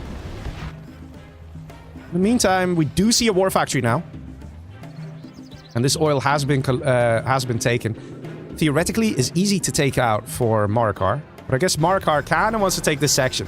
He probably knows if he secures this money for himself, that it's not just the oil he gets, which is great. Trust me, great income to have this. But he also has an excellent position to attack the base of ExCaL, putting ExCaL on a further threat. Because he could push in from this side if he wants to. Marakar can also push in from here if he wants to. Can push in from here if he has this section, and push in from the top. So that's going to put so much pressure on ExCaL to pre-position his units in the best parts. Otherwise, he's going to be dealt a serious blow. And look at this. Easy reaction here. Just get a load of stingers. Finally, we see a dragon tank. Finally. Helix does manage to destroy an oil, though, and that is kind of big. And this oil hasn't been captured, so a bit of a mistake here from Marakar, because we know he's got the oil capture upgrade. He probably thought he already had it. And the Helix, look at that, being shooed away. Can't easily push into the base, because we've got the tunnel network, we've got the buildings here. And the longer this match goes on, the more the GLA will be powerful and ready to win it, because we're going to get a palace at some point. There we go, palace. Look at that, 67%. It won't be long, and then we're going to get a Jarman out. And just a Jarman, in combination with all the quads, is enough to actually get the victory here for the GLA. Oil capture at the top is complete. That has now been snatched away from Mr. ExCaL. Tank hunters do get destroyed. Marakar wins this engagement. And his map control is just getting better and better. Yeah, there's still that little turret here with some tank hunters, but you know, so what? There's only so much you can do. And we've got a lovely demo trap. I still don't understand why that demo trap. He probably expected some dragon tanks. Finally, we see the transition to ground units. And he's taking out the oil. Look at that. Doesn't want to... Does he want to take this engagement? The artillery platform can actually help a lot with cracking open the outpost. Look at that. Takes 30% health less. Only gets one shot, though. Here, look at this. This is so powerful here, and the quads are going to have a hard time. I'm not sure why this didn't happen sooner. Everything does get cleaned up, though. And that is nicely done by Marakar, as he holds on to this section, holds on to the oil, but also to the position to attack from. Still, we have more helixes. I don't know. Just still confused by the strat. Palace surely is up. And it is. And a GameReplays is out. And this is going to be basically where everything starts to go downhill for the infantry general. A GameReplays can snipe one dragon tank. And there's not going to be too many war factories out from ExCaL, because he doesn't have a huge financial backbone to keep pumping out of a lot of war factories. So he only has one. So a GameReplays can snipe a unit every 30 seconds, which means he can literally stop a full war factory's production by just sniping. And in combination with quads, I don't see the infantry winning this game. But let's see where it's going to go. Oil has been destroyed, finally. We have a small push up top. And now it gets very tough, because Marakar has such good map control. He can choose where to attack from. So if all the units of ExCaL are down below, then Marakar will push from the top right. Slight mismicro here from Marakar. And there was no layered attack. He only sent in 4 quads, gunned down the building, and then looked somewhere else and lost them all to the helixes. If he had another 4 quads behind those 4 quads, then those helixes would have thought twice about engaging. And here we go. Look at that quad pop. Look at that, man. Beautiful stuff. This is what I'm talking about. It's going to be so tough for the infantry general to really make use of those helixes. It is possible, but even here, look how risky. If there was a quad pop right here, both those elixirs would have gone down. Where's the quad pop, though? No, really, we saw so many quads. Why are they over here? There we go. Palace under threat. But I don't know if it even really makes a difference. Even if the Palace goes down, there is a Jarman out. We got level 3 here for Marakar. He is just in a good position. The longer this game goes on, he's still at an advantage. Money will eventually dry up. And we do see some secondary eco going up here for Marakar. 2 markets over here and a third one in the bottom right. And think about the oils, guys. We've got 1, 2, 3 oils total. 4 oils for Marakar. You can see it in the income per minute. Marakar is just way ahead economically. So that means the pressure is on ExCaL. ExCaL has to make it work. ExCaL has to be the one to deal the damage, because the longer the game goes on, the more money will have been collected by Marakar, increasing his chances of a victory. Carpet Bomber comes in. This is literally the only real ace-up ExCaL sleeve. The ability to use a Carpet Bomber and an Artillery Barrage and things like that. But even so, the amount of damage a Carpet Bomber can do, the amount of damage an Artillery Barrage can do, is so limited. Oh my god! He's trying to bait it, though. Oh, look at that!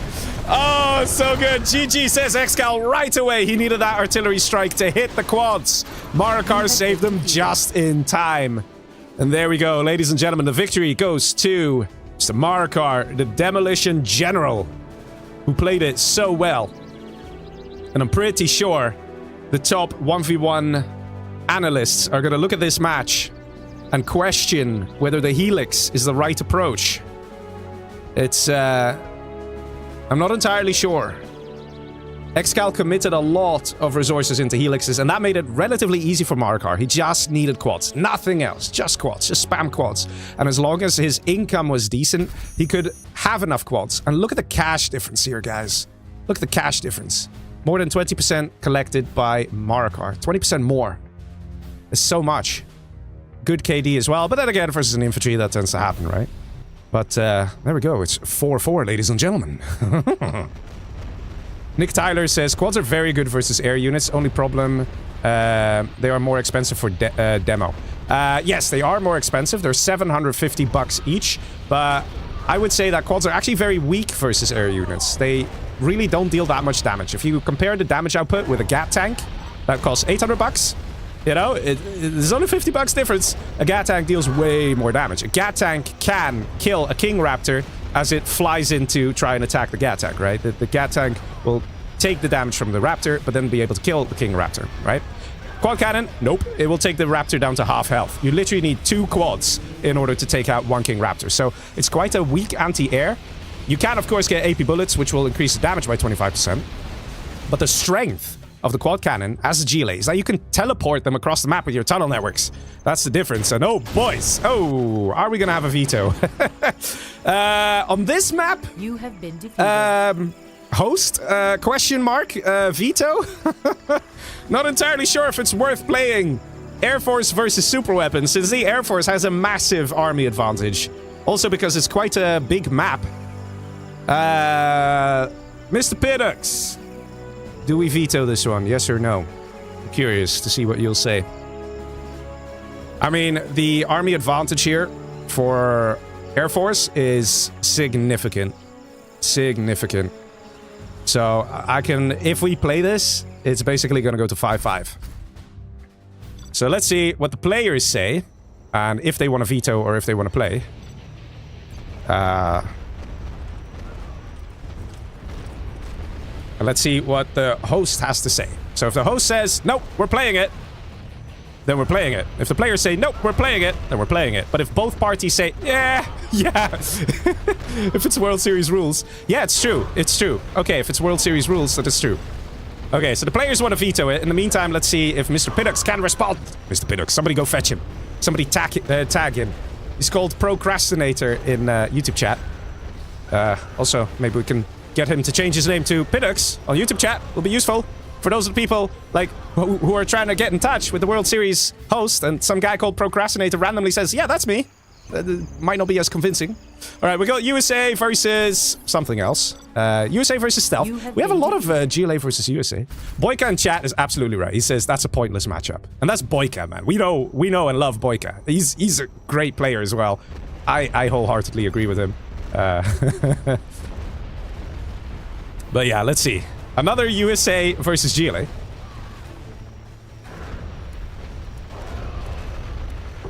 So far, we have almost 300 euros donated, which is amazing, which is all money that's going to go to the prize pool of the World Series. So thank you very much, particularly to Blazing Trails, Lollerdin, and OMC for making that happen. Because all the money you see up there, up there, that's going to go to the World Series prize pool, which is going to be the big 1v1 tournament of the year for the players to fight over. Alright, I'm not seeing any response from Mr. Procrastinator in the YouTube chat. Guess he's AFK. Maybe he's enjoying his dinner or something. But I guess we're doing this. I guess we're doing this. Yeah, not seeing it. Absolute worst case, I can just close out my Radmin, and then they will know, the players will know that, nope, we gotta go back. But anyway, yeah, veto, he says. Okay, he says veto. Okay, all good. All right, ladies and gentlemen, here we are on AKA's Magic. Top right, we have ExCaL as Stealth General. Bottom left, all the way on this big map. That's why Air Force would be kind of OP. We have USA, regular USA. Good old United States of America for Mr. Marakar. All right, let's see how this match is going to be played. I suspect we're going to see some oil grabs from the USA. Because at the bottom right, look at this, a very cute little river. We have 2 oils right on the river. Totally not corroding those oil derrick stations there. They're immune to water damage. And, ooh, hello, trying to do some crushing. Oh, that looked like it hurt. Oh my god. Very fast, aggressive crush there from Mr. Marakar. Wants to deny that early map control from Mr. ExCaL. We would surely build a tunnel somewhere around there. But now, not anymore. Bull the Fighter says, what is a veto? A veto is basically when everybody agrees that we re-roll the armies. So everybody goes random again and we see what army is going to come out. Because people don't want to play that matchup. Either they say, I don't want to play on that map, or that I don't want to play those armies, or I don't want to play a combination of the two. And generally it means we don't want to play those armies. So it depends on tournament rules. Some tournaments allow it, some tournaments don't. But if we're playing World Series rules, then any air matchup is basically going to be vetoed with another USA. Random Paladin is random, but effective. It actually has that laser that it shoots infantry, and it takes most infantry like 40% less health. So 3 of those laser hits will kill any infantry, and also the crushing. You might be surprised why Paladin? Well, because it's quite chunky. Look at this fella. Not easy to take out. And it's also quite resistant to terrorist attacks, because if a terrorist comes close, the laser will shoot it. So it's actually quite a nice tactic. You sometimes see this, but it can be very effective. Let's see. Attempted dozer hunt is not successful here from ExCaL. This dozer very much alive. Okay, very much. 40% health, but he's still there. He's still hanging in there, having a good time. And that might just be the last dozer, actually. Might want to repair that one. Paladin, in the meantime, is still alive. And there you go. Look at this. The Paladin here has been so useful at denying supply collection. 2 supplies, kind of struggling to stay fully online. Oh man, you could have literally used the Shidduch to pick it up. That would have been something, man. That would have been something. To have that unit retention would have been lovely to see. And look how the technicals have a hard time killing it. So much damage dealt by 1 unit. And so rare to see. So you guys will be happy, you know. Sometimes people say, like, why don't we see Paladins? Well, you just saw one. That's worth a like and a follow, isn't it? You know. And shout out to Mr. Marakar. Let's see some Marakar+++ for building Paladins, eh? Come on, come on. They're such rare little creatures. We don't see them very often. Alright, let's see. The Stealth General, Mr. ExCaL, has recovered. But he took a bit of economic losses there. And very nice last-second micro to hit the barrel. Not so nice micro to lose that Humvee, though. Some serious mismicros here from Marakar. I think he's forgetting that units inside a building get 20% additional range. Yikes. Even though some good economic damage was dealt to Mr. ExCaL with that Paladin drop, ExCaL is staying on top of everything. Let's have a quick look at the economy here, actually. ExCaL has almost 17k collected. They're pretty equal here.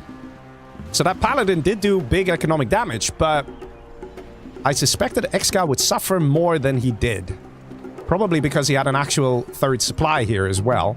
And we see now a fourth supply going up.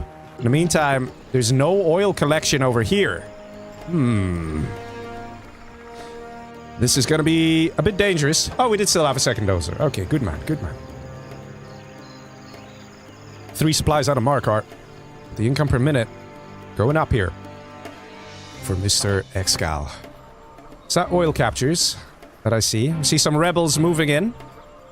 Coming to the oil. Once we have oil captures, it's probably going to be a victory for ExCaL, just based on the economy alone. Huge amount of technicals flying in from the east. And we see Marakar getting tow missile for the very first time, I think. Destroying the oil. Interesting move. Those are exposed here. Not seeing an evac of any RPG, so maybe these are all empty technicals. They still deal a bit of damage here and there. We do see a ranger up top with the capture building upgrade. So it's interesting that ExCaL went for the destruction of the oil over here. This oil, he destroyed it. And he did so correctly, because apparently Marakar does want to go for the oils. Oh man, another supply going up. Do we have a strat center? Yes, strategy center under construction. That's going to change a lot. Right now, you might say, oh man, ExCaL is rocking it. Look at that income. He's way ahead. He's got so many units. He's stealth general. You don't know where he's hiding. He's so good. But trust me, everything can change once a strategy center is up and these Humvees become insanely powerful. There is that. ExCaL gets a nice oil grab there.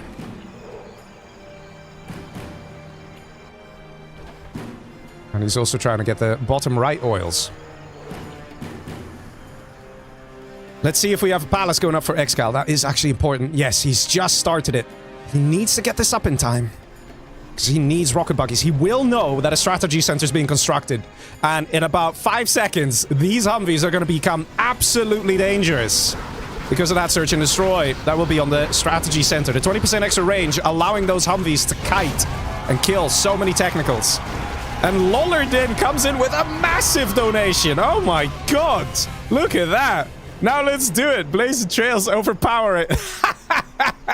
Oh wow, we got a bit of a sponsor battle going on. Thank you very much, man. Thank you very much. He says veto is a great decision there. USA Air Force versus USA Superweapon equals China V versus Nuke on Twilight Flame. Yeah, no, it's good that they did the veto. We get better games at the end of the day, you know. If it's an easy landslide victory for one army, that's not fun. We want to see the hard times. Get these players, let's see them fight it out to the death and struggle every ounce of the way. Like over here, actually, ExCaL doing pretty well against Search and Destroy Humvees. Didn't quite expect to see such success here. Marakar maybe getting a little enthusiastic because he knows he has a lot of Humvees, but it doesn't mean you can be careless with them. But yeah, Lollardin, man. What a legend, man. What an absolute legend. In the meantime, we see a technical on the left side. Do you have something in there? Yes, it's a potential tear tech probably to try and deny the strat center. I know it's a long way away, but these players think long term, man. They're like, I'm gonna just fly past all the defenses. But look at this. These Humvees, man. Very dangerous stuff. Trying to sneak in, and they're succeeding. Getting into a tiny bit of that base. They still have a long way to go, a long road to travel before they get to the important part, the production area. Let's see, normal USA, Marakar, soon level 3, so he'll be able to call in a double A10 strike. Oh, lovely. Look at the strats, man. Look at the strats. So nice. Just casually sending in one technical. Oh, no! No! Oh, will he kill that last guy? Yes, he gets it. Nicely done there. Nicely done. Keeps it alive. Just about. You guys might be surprised, like, who cares about the strat center? Guys, it is literally what makes these Humvees so powerful, so dangerous. That's why there's such a focus of Mr. ExCaL to destroy the strategy center. Doodoo in YouTube chat says, will you be casting any of the World Series games? I actually don't know. Most likely not, though. I mean, we're doing this one. We're having a great time with this one. But I don't know. Probably not. That's all I can say. Let's see. A lot of Humvees gathering here. So quite a few of the Humvees have been lost here by Marakar, but he is level 3. Where's that A10, huh? Come on, send out your A10. There it is. Just like that. You know how the players think. And it's going for the oil derrick. Interesting. I was pretty sure we were going to see a poor little arms dealer getting taken out, but I guess not. Maybe because he's got fortified structures and it will survive a double A10 strike going down to the hull. Maybe that's why he chose not to do it. But at this point in time, it might be good to go in for the kill of the player. Ooh, this looks dangerous. This one, no! No! Boom! Oh, wow! Look at that, people! Just like that, the entire attack shut down by Mr. ExCaL. A bunch of rocket buggies exposed, the perfect bait. The Humvees coming in strong, going on the demo trap. Jarman snipes one of the Humvees and the last Humvee gets killed by the tunnel network. An entire army wiped. The entire army of Marakar destroyed. Just like that, ExCaL finds himself in an excellent position. An excellent position. Moving straight down with the buggies, trying to see what he can pick off. Finds a dozer, finds the oils. He's going to try and capture it for himself, though. New Humvee army, only 4 Humvees. Very risky. Lots of rocket buggies out here for ExCaL. Stick aside also. Oh my god! The massacre is real. This is not going to be effective, Mr. Marakar. You're going to lose these Humvees. And I think you might be losing the game. Because if you look at that economy there, ExCaL is way ahead. And Marakar cannot afford to have these losses. Every unit Marakar builds needs to kill almost 3 times its value to actually make a bit of an impact in this game. We're not seeing that at all. Not at all.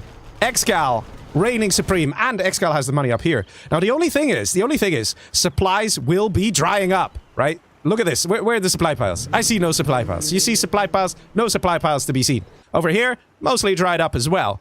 And over here is all dried up. So the thing is this, the oils become absolutely crucial because they're a never-ending amount of income.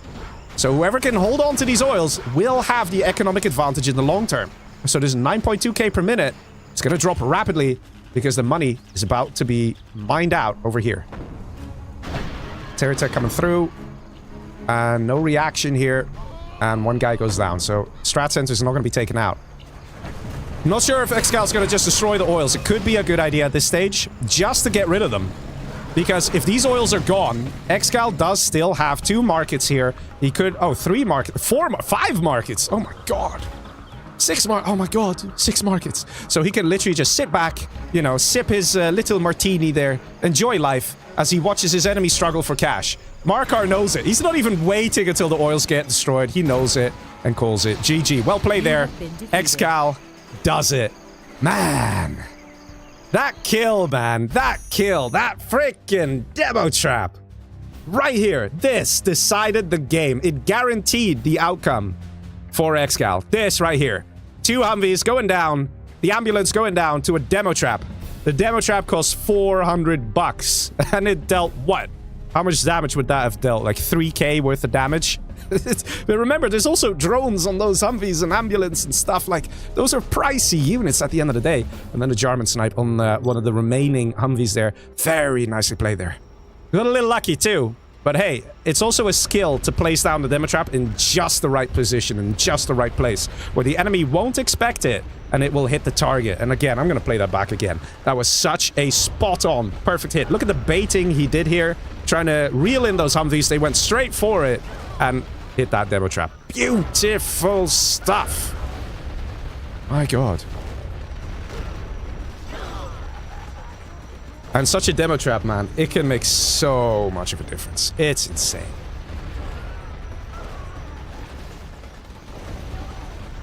All right, ladies and gentlemen, are you ready for the next match? So far, the games have been crispy and juicy. We have a lot of people watching. So far, we've had over 1,000 people watching tonight.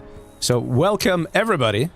You are watching the World Series Fundraiser match between 2 of the best 1v1 players that there are. And OMC comes in with a donation. Look at that. He says, I like round numbers. 500 euros exactly donated. Thank you very much, good sir.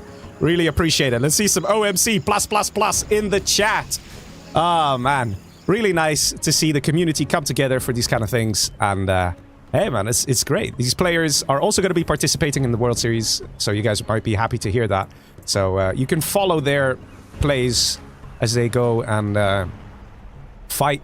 I don't know how many players. How many matches do you actually have to win?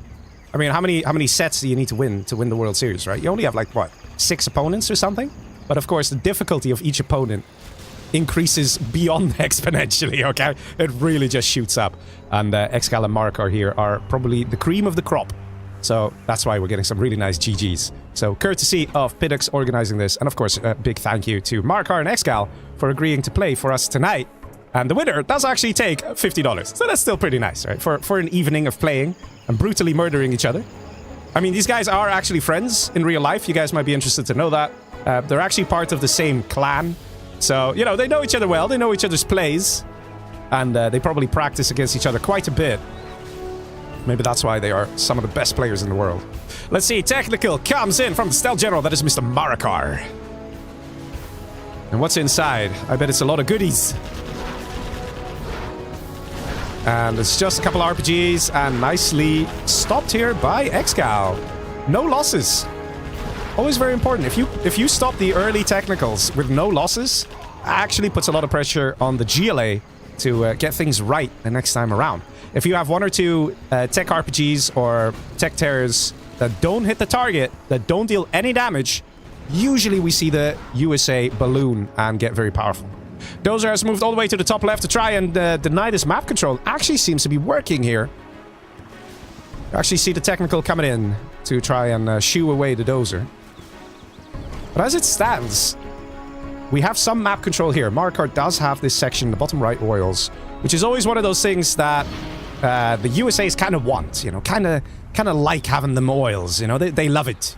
It's very good for gearing up them war factories with having a good amount of cash flowing into the coffers.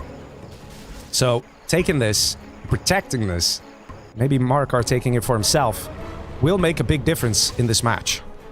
See, we have 4 Humvees here, having a good time. Cruising through the beautiful land here. Wait, maybe I can do some cool... Wait. You know, look at that. Yeah, look at this. Just chilling, cruising, enjoying the nature. So you're probably saying, Leggy, the graphics are terrible of this game. Stop it. Fine. We'll go back to... let me see, what's the button? I have a button for it. It's fine. I'll switch it in a sec. Nice Humvee aggression here, preventing the oil capture. So we do see the oil capture coming through over here. And we do see these oils still available. Dr. Goldfish comes with a donation. He says, just so people are forced to donate another $95 for the round numbers. Oh, nicely done, man. Nicely done. Well, let's see. Humvees are in some trouble. That much is certain. That much is clear. They are kind of pushed back here. Not exactly getting a good concave here, Mr. Marakar. And he's getting some Humvee kills, actually. Not bad. 3 Humvees going down, and the ambulance, too. So this is actually quite the blow here for Mr. ExCaL. 1 Humvee survives to tell the tale. That's just 1 Humvee, though. It's not that many Humvees. They're still alive. In the meantime, we see supply going up here from Marakar as well. And Marakar will surely grab these oils within the next minute. Because he did take this one. He's sending the... Does he have a tunnel here? Where's it going? Oh, he's going to try and capture this. Does he have some rebels in his base? He's building rebels. So he's going to take the oil bottom right. And he's going to try and take this money. If he has this and or this, he's in an excellent position to win it. And let me reset the camera. Did I reset it? Yes, I did. Okay, there we go. Lots of Humvees. Once again, ExCaL has lost quite a few. And where's the Dozer? Is he actually Dozer hunted here? Not seeing many Dozers. Random Chinook with something inside. Could be a Dozer, actually. But it's also good for scouting. But yes, it's an expensive unit, a Chinook. I suspect that's literally the last Dozer then, because I didn't catch too many Dozers dying. Marakar again with a lot of technicals. Just kind of like shepherding ExCaL into his own base to make sure that ExCaL's not going to do any aggressive attacking up top, which is literally what he's doing right now. Nobama in YouTube chat says, can a hijacker take a loaded V or a troop crawler? No. It's a nice way to protect your unit against a hijacker. If you have a transport vehicle, whether it's an ambulance, a Humvee, troop crawler, listening outpost, doesn't matter. If you put any unit inside it, a hijacker can't take it. Let's see. Dangerous plays here from ExCaL. I'm not sure if this is a good idea. Tunnel over here is going up. War factory destroyed. And we do in fact have that dozer. I think he's choosing to base race the GLA. Not entirely sure about that, Mr. ExCaL. Very risky. Could it work? Maybe. But we need to see this army up here succeed. And here comes a technical pop. Lots of technicals getting destroyed very quickly and very effectively. Humvee goes down. It's only one Humvee. Defenses have been breached, and we see the units actually retreating into the tunnel. Now this is where things get very interesting. So this attack here is forcing the units that are in the base of ExCaL to retreat, such that Marakar can try and defend. Very interesting plays here. But it is also putting all your eggs in one basket. If this attack here gets stopped, if ExCaL loses these Humvees, it's over. It's a GG. Quite a few Humvees going down. Only 2 remain. No, 3 remain. In the meantime, ExCaL trying to capitalize on it. Killed the worker over here. Only one tunnel around here, but still a tunnel. Still there. And what's this guy doing? What are you doing? Hey? Okay, he was just getting stuck. Just got overwhelmed. Stressed, I guess, you know. Had to take a break there. Couldn't process it all. I've got to be super careful here. These Humvees need to stay alive. The moment these Humvees die, that's it. It's literally it. But interestingly enough, ExCal's still in it, and he's literally built the supply here, so he is collecting. So even though we could have a situation where Marakar might think, lol, I've won, there's all this going on. But the A10 strike, that will be the thing where Marakar will know that ExCaL is alive and fine. Because there's no way you can get an A10 unless you have a command center up. So Marakar will know the command center has been constructed for ExCaL. And these Humvees are still alive. Good micro here. And they're gaining veterancy. Look at that. A Vet 3 unit has plus 50% health. 5-0, man. 50% extra health. They are very hard to kill. Very hard to kill. And we see a palace going up. This could change everything. One German Kel could just snipe the Vet 3 Humvee, which kills the, you know, the driver. So the veterancy is lost. And is this a dozer? What is in here? No, it's just an empty Chinook. But ExCaL is trying to stay alive here. But there is still a lot of pressure. He still needs to make it work with this attack. And the longer he waits... I don't know, man. Actually, to be honest, because these oils have been destroyed, it does make a difference. Nice technical. Dealing some damage. Ooh, if he got the Rangers! Ah, if he got the Rangers! The oil capture couldn't have gone through. But that is going to happen now. The oil over here has been denied. It's actually hard to tell who's going to win it. It is theoretically possible for either player to take it, and Marakar is very much struggling with this Humvee army, and that veterancy really is not helping Marakar here. Very difficult to take out these Humvees. The lack of a Jarman Kel, though, is very surprising. The palace has been up for a while. Where is that Jarman? Jarman is a guaranteed way to get rid of that Vet 3, and therefore take that health back to 100%, as opposed to 150%. We see one rocket buggy now. Not entirely sure where this game's gonna go. We have Climax coming in with a nice donation. He says, can we donate Bitcoin for the World Series? You'll have to check in with Mr. Piddox. I don't think so. I don't think so. And Foco comes in with a donation as well. It says Curselit. Okay. And let's see. I think actually ExCaL might just be able to take this. USA. Look at the minimap. Look how Marakar's pushed back in that tiny space. He does have the right technology. He's got a palace. He's got a few rocket buggies. What surprises me, though, is the lack of a Jarman. That's just so strange. It's so useful to essentially weaken this army so much. And now Marakar really knows what he's dealing with. Now he really knows how healthy ExCaL actually is. Kills that dozer.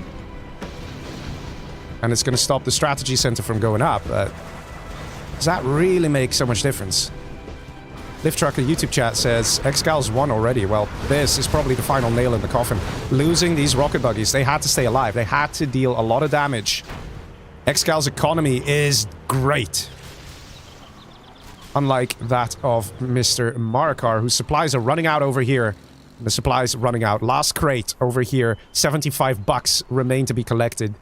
There's a tiny pile here, but that is it. No more income for Mr. Marakar. We're going to see this drop straight down to 0 very soon. And ExCaL takes it, and that means he's going to pull ahead with a 6-4 lead. The attack that had to make it happen did make it happen.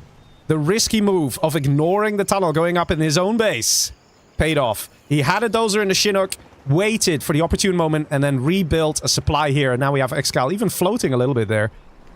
He's got it. He's absolutely got it. There's one market. No, 2 markets. That's the only income. At the same time, ExCaL's level 4. He gets to call in an A10 strike if he wants to, and can easily hit one of those markets. Not much that Marakar can do here. Strat center is up.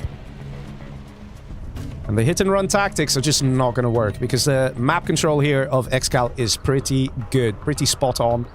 Even having like units in the buildings will help with the scouting. Here comes that A10. Triple A10 on the palace. Takes it very low health as a result. The attack of the Humvees to try and just destroy the palace. It's going to help a lot. Do we have a Jarman? I just don't get why we don't have a Jarman. Very confusing to me. The Jarman is only 1,500 bucks. And, you know, popping him... Ah, there he is. Finally, we have the Jarman. But to be honest, it's a little too late now. Palace has been destroyed. Very important structure for the Stealth General. Let's see. A few Humvees might get taken out here, but it's not going to be enough. Definitely not going to be enough. Oh, wait, what was that? Oh, no, never mind. Let's see, some random RPGs here. Marakar is still hopeful, still optimistic. Maybe because he knows that once these supplies up top are mined out, ExCaL will be out of money. But ExCaL got a supply drop zone. Kind of exposed, though, gotta say. Kind of exposed. The Marakar needs a solid army to deal with this. A good amount of buggies, technicals, and/or quads. Supply drop zones going up for Mr. ExCaL. At this stage, ExCaL knows what it's about. He knows that he needs economy. He needs money. With a GLA that's building markets... At least only 2 markets, right? He needs to at least match that. There's no oils left in this game. Nothing. Terror Tech comes in. That's actually a very important moment here. That Terror Tech. Not only does it take away the overpoweredness of the Humvees with the extra range for the units, it also prevents ExCaL from producing more supply drop zones. Perhaps there is a very small chance for Marakar still to take this.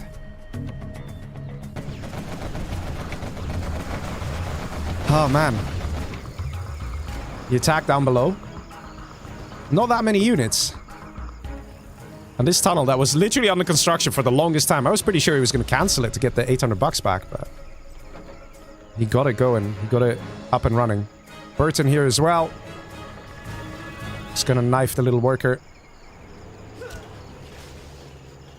And these are too many Humvees. The army size of Marakar is too small. He might pick off 1 or 2 Humvees and then has to sell this tunnel, essentially.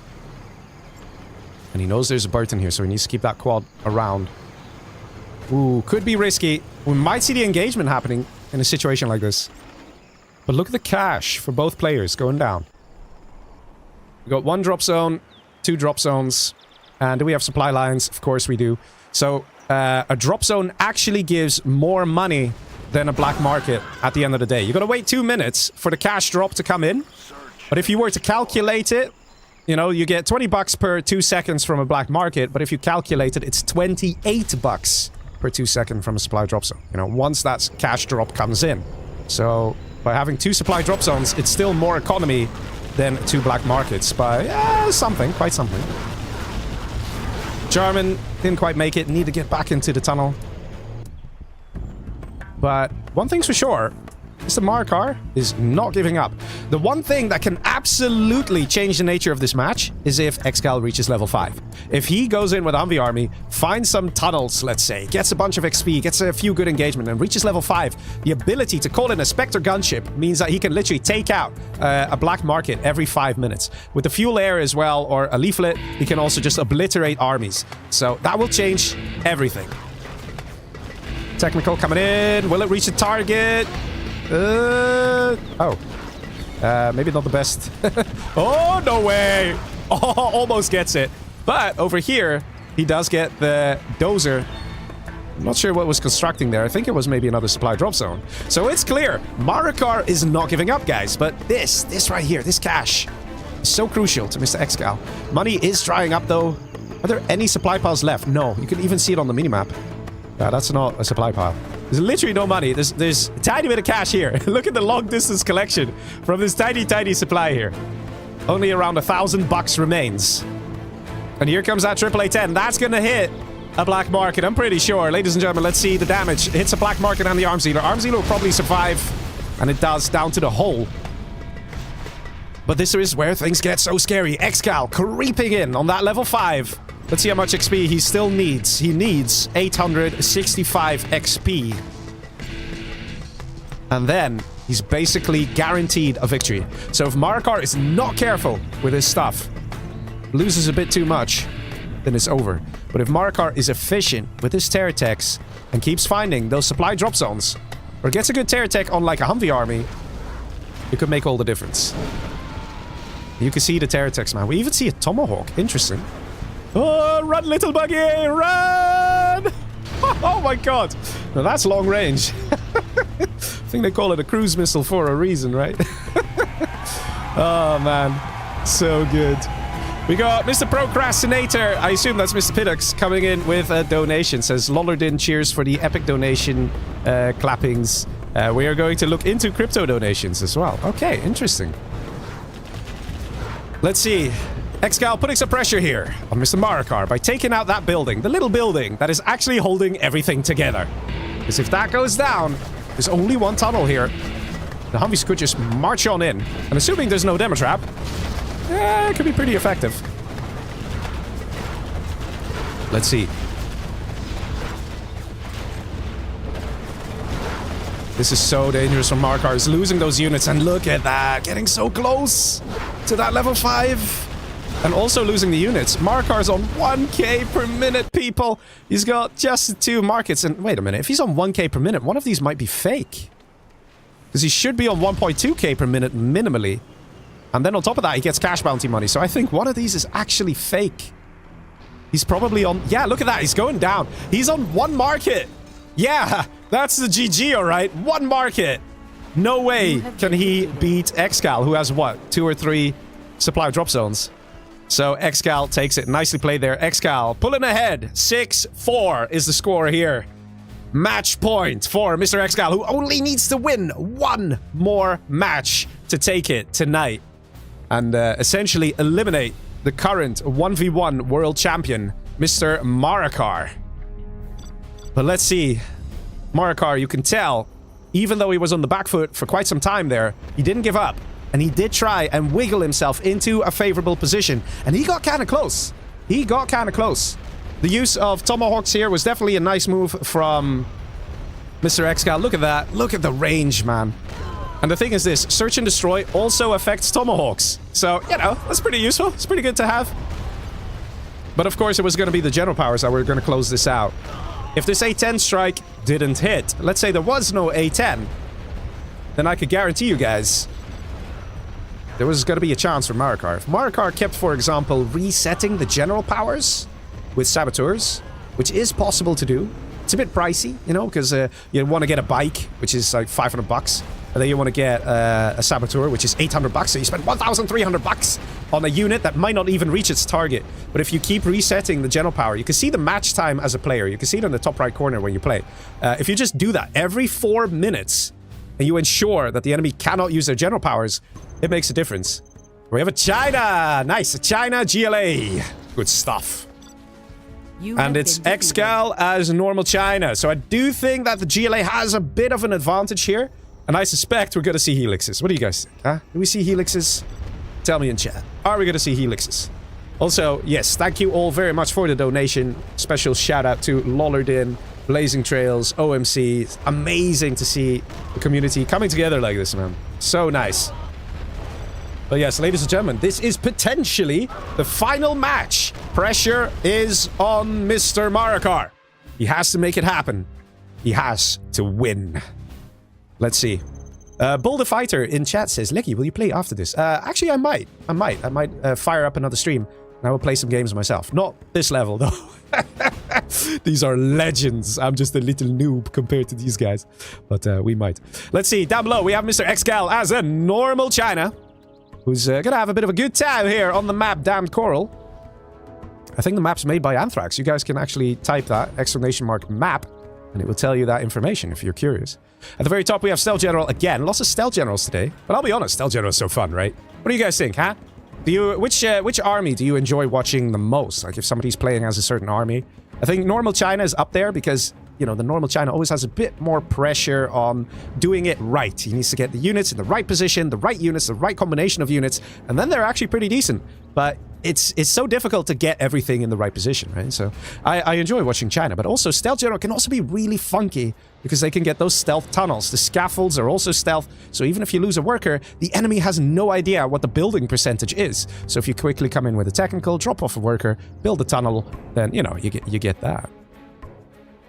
The Venom Man in Twitch says, the pressure is on. Yes, Marakar has to win this game, or he's eliminated here, boys. Or he's eliminated. See, Red Guard running for his life. Imagine, you know, POV of the Red Guard. Run, buddy! Look at this. Oh, this is great. This is great. Anyway, let's see. Technical comes in with an aggressive tunnel here from Marakar. Interesting to see. I wonder if we might see a hijacker out as well. Will be really nice, because if a hijacker gets a dragon tank... Ooh, now that is very important. If the hijacker gets a dragon tank out of this war factory, it's a very quick, aggressive GG. Oil Deny coming through up top. This guy's still having a great time looking around. You know, just don't look behind you. It's like a horror movie. Don't look behind you. Just keep running, Mr. Redguard. Got a dragon tank here. A couple shots taken already by the tunnel. So the tunnel will likely survive. But let's see. Bunker over here as well. Kind of weird for the dozer, I imagine. And we have some very aggressive plays here from Mr. Marakar. He wants to win this match. And the dragon tank just about survives. We're not seeing a hijacker. Would be fun. And the terrorist actually killed his own workers. Yikes. Okay. That actually could change things. Because it's very important for Marakar to keep pumping out units. He's going hyper-aggressive. He needs results. He needs to kill stuff ASAP. That being said, there's only a single war factory out from the China. So in theory, it is something that Marakar should be able to do. This dragon tank's probably going to get done that... Wait a minute. Are you scrapped up? No, I'm just dreaming. He's not scrapped up. Not yet. But he will be able to get this killed nice and easy. And does he get it? Does he get it? Does he get it? No! No! Oh my god! Imagine you're Marakar right now. You'll be swearing, you'll be tilting, because getting scrap is so important for a technical, because you could easily wipe off those pesky supply trucks, making money for the enemy. Right? A vetted or a scrapped up tech is great at that. And there's more scrap! Just take the scrap! Go, go, go! Good man, he got the scrap. Save it, save it, save it. Yeah, it's very good. And there we go. Production is capped. It looks like it is actually going to be a victory here for the stealth general that is Marakar. Ladies and gents, it is happening. We see the oil capture, though. He wants to try capture some buildings. But as it stands, everything is kind of camped here. Oh, the mines! No, it didn't die? Okay. Sometimes you're lucky, sometimes you're unlucky. He was definitely lucky here. Unlucky with the scaffold. You know, to try to get the scrap, but this is definitely very, very luck moment of this guy not going down, as a result killing one of the dozers. If he microed this, he could have maybe killed the other dozer as well. War factory almost destroyed. Will he just gun it down with the quad? Yes, he does, and he gets it. Good man. Again, putting more pressure on the China player, Mr. ExCaL, who now lost the war factory and gains another. Whereas over here, we have 2 arms dealers and a lot of oil grabs coming through here for Mr. Marakar. So his economy is getting better and better. Whereas over here, we still see the China kind of struggling to hold on. So the China does not have the map control. We don't see any supplies here yet. Will be nice to see. And Marakar is actually in a pretty good position. He's getting a worker down here. And that's a stolen dragon tank. Take it with a hijacker. Repair that guy. Get in the tunnel. Get in the tunnel. This can make such a difference. It is very hard for China to deal damage to a dragon tank because dragon tanks are immune to napalm damage. He could just pop this guy. Just flame down a war factory. We might even see, literally, battle masters being created. Let's turn the camera here. Ooh, wow, that was funky. Do we see battle masters just to deal with this? No, we don't. But look how much damage the napalm does. Definitely not an optimal angle of attack there from Mr. Marakar. Ooh, look at that camera go. And actually, ExCaL has cleared the threat and is now on to war factories and somehow has a matching economy? Am I missing something here? Why do you have a matching economy? Literally got a supply here. Got supplies. Got oil. How is Marakar not massively ahead? Okay, we are seeing it pull away now. Maybe he just needed to get a couple of workers on his supplies. We are seeing ExCaL trying to push back. Over here, this bunker seems to be empty, which kind of exposes this oil. There are mines on this bunker that actually cost an extra 600 bucks to do. It's only infantry general that comes with mines on the bunker. But guys, ExCaL is not giving up. Oh, lovely stuff. Gotta love the hijackers, man. They are so juicy. And denying this oil, not only will the red guard die, the 1,000 bucks is not going to come into the coffers of Mr. ExCaL. Actually, he's choosing not to kill it. Randomly flaming there. Not entirely sure why. Another oil under threat here. Now we're starting to see that income difference. Marakar starting to pull away with some nice economy. It is hard for the quads to... Did he just force fire the ground? I mean, okay, it's up to him what he wants to do. Oh! What's happening? We're seeing the dam being destroyed. And the left side is being cut off here. Ooh. Oh, right, that's the building. That's what happens here. If you destroy this building, then it floods that area. Look at that. That's what's happening. The area is now getting flooded, and it acts like a wall. And that is going to change some things here. In fact, we see ExCaL's dozer kind of out of position here. No real units to defend. Is that the last dozer? I think it is. And that's the command center going up. ExCaL is on 3 war factories. Trying to pump out as much as he can pump out. And Marakar is just... He's so far ahead, man. Because of that aggressive early start. The 3 war factories here, they cannot do it on their own. A dozer is required. A command center is required. And this guy's building as fast as he can. But it doesn't matter. This is the dozer hunt and the beginning of the end for ExCaL. He's hoping the quads will go over the mines. But even so, where's this dozer going to go? He can't escape. He's stuck here. So we need to see some reinforcements coming in immediately. That's not going to happen. Quad moves around the side here. Will it kill that dozer in time? It's going to be a close call. Look at that. Going to be a close call. But he gets it. And that is a dozer denied. And that is a victory for Mr. Marakar, who has done it. As the stealth general. Very well played. The aggression is what did it. Oh, man. Also, nice use of using the dams to try and cut off that last dozer. That's why that flamer was flaming randomly to the left. I was like, what's going on there? But he must have noticed that the dozer was going to the left-hand side, kind of exposing that dozer. Because once the wall gets created... Let's pull up the replay here so you guys can see it. Once the building there gets created, it unleashes the water and it adds a new wall, a new barrier. And units can't go over that water. So essentially, ExCaL's last dozer was cut off. So that was some very good tactical plays there from Mr. Marakar, ensuring that ExCaL had no chance of coming back into this game, even though he did such a great job defending against the aggression of Mr. Marakar. Well, ladies and gents, it's not over yet. We're gonna have to see the reverse. We're gonna have to see the reverse. Can Marakar do it again? Because it's still match point for ExCaL. If ExCaL wins this match, he wins the set. And a lot of bragging rights. And $50. That's also pretty nice. $50. Given by Jazz. Shout out to Jazz. Thank you, Jazz. Let's see some Jazz plus in the chat. Or sponsoring the cash for the players to fight over. But yes, ladies and gentlemen, here we go. Potentially the last match yet again. In the south, we have Mr. Marakar, this time as normal China.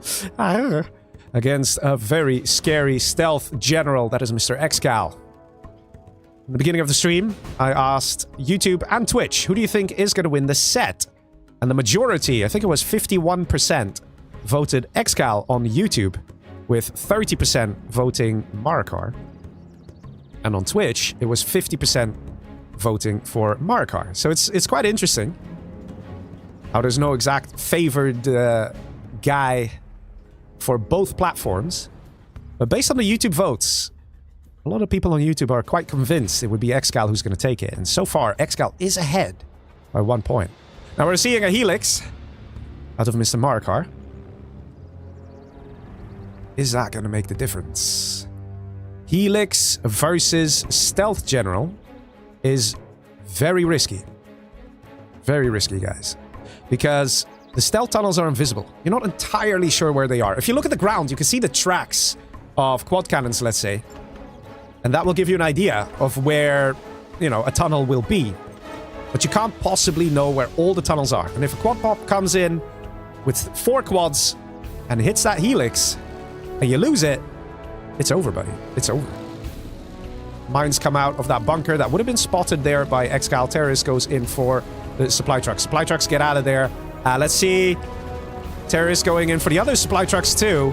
But the Helix already putting in the work. Guns it down. The other supply trucks running for their lives. And survive. Very important. Imagine if both sets of supply trucks would have died. That would have already been the GG. We have a Gatlix, not a Bunkerlix. Now that is juicy. And that is why we love normal China. They can do these things. They can do the weird strats, the weird moves that nobody expects. Although I think Marakar is looking elsewhere. Saves the guy, though. Hey, props to him. Is this just an empty technical? It is. And that technical is there just to keep this Helix in this base. Because if the Helix starts venturing outwards and finds some random workers here and there, it can deny the map control. But if there are just like random little technicals all the time in the base, then they have to, the Helixes need to stay here to defend the supply trucks. The poor little innocent supply trucks. We're just trying to, you know, make China richer. Like, poor guys. Oil grab coming in on the right side for Mr. Marakar. And the left side, that limping red guard. He's trying his best. Not quite yet. But we need a war factory here. Quad cannon firing. I don't know if that was spotted by Marakar. That quad cannon's already firing. Look at this. The well-oiled machine that is the production capabilities of Mr. ExCaL. Only on 1 war factory so far. 1 arms dealer. And a bit of an unfortunate position for a bunker. Oh no. Oh no. The Gatlixes need to do it though. How many Gatlixes do we have, boss? We've got 1 here. We've got 1 on the right. No, that's a minigunner. We've got 2 on the left. Yikes. What's the plan here? Mr. Marakar, you need a war factory, buddy, and you know it. Build one. Build one right here. He is spending his cash, though. The question is, on what? Got 3 Lixes. Oh, he's building supply on the left. He might choose to forego his main base. Is he going for an attack? Wait, are you having Napalm Bomb upgraded or something? What am I seeing here? Oh, we don't actually have the ability to see if Napalm Bomb is upgraded. Apparently we can't. Must be something we should fix in the patch. Confusing strat is confusing. What's even more confusing is that it's very effective. He just killed a couple of quads. Interesting, and getting a war factory over here. Well, look at that. He's actually got veterancy as well. I mean, kind of low health, but... Did not expect this. Not by a long shot, that this would be so effective. But he is kind of sacrificing his own main base for it. But seeing how he has 2 oils and a war factory, Marakar is not dead yet. And it's kind of forcing the production of stinger sights here as well. And he's dropping Napalm Bomb. Look at this! How often do you see this, people? Now, I have to say, this is just plain napalm. The normal napalm bomb without black napalm doesn't deal that much damage. It's not like what you would imagine from an Inferno cannon. But yeah, if you drop a couple of napalm bombs, eventually you get those kills in. Arms dealer destroyed? This is amazing. Drag attack over here is going to deal good damage to these quads if a new drag attack comes out. And it's about to come out.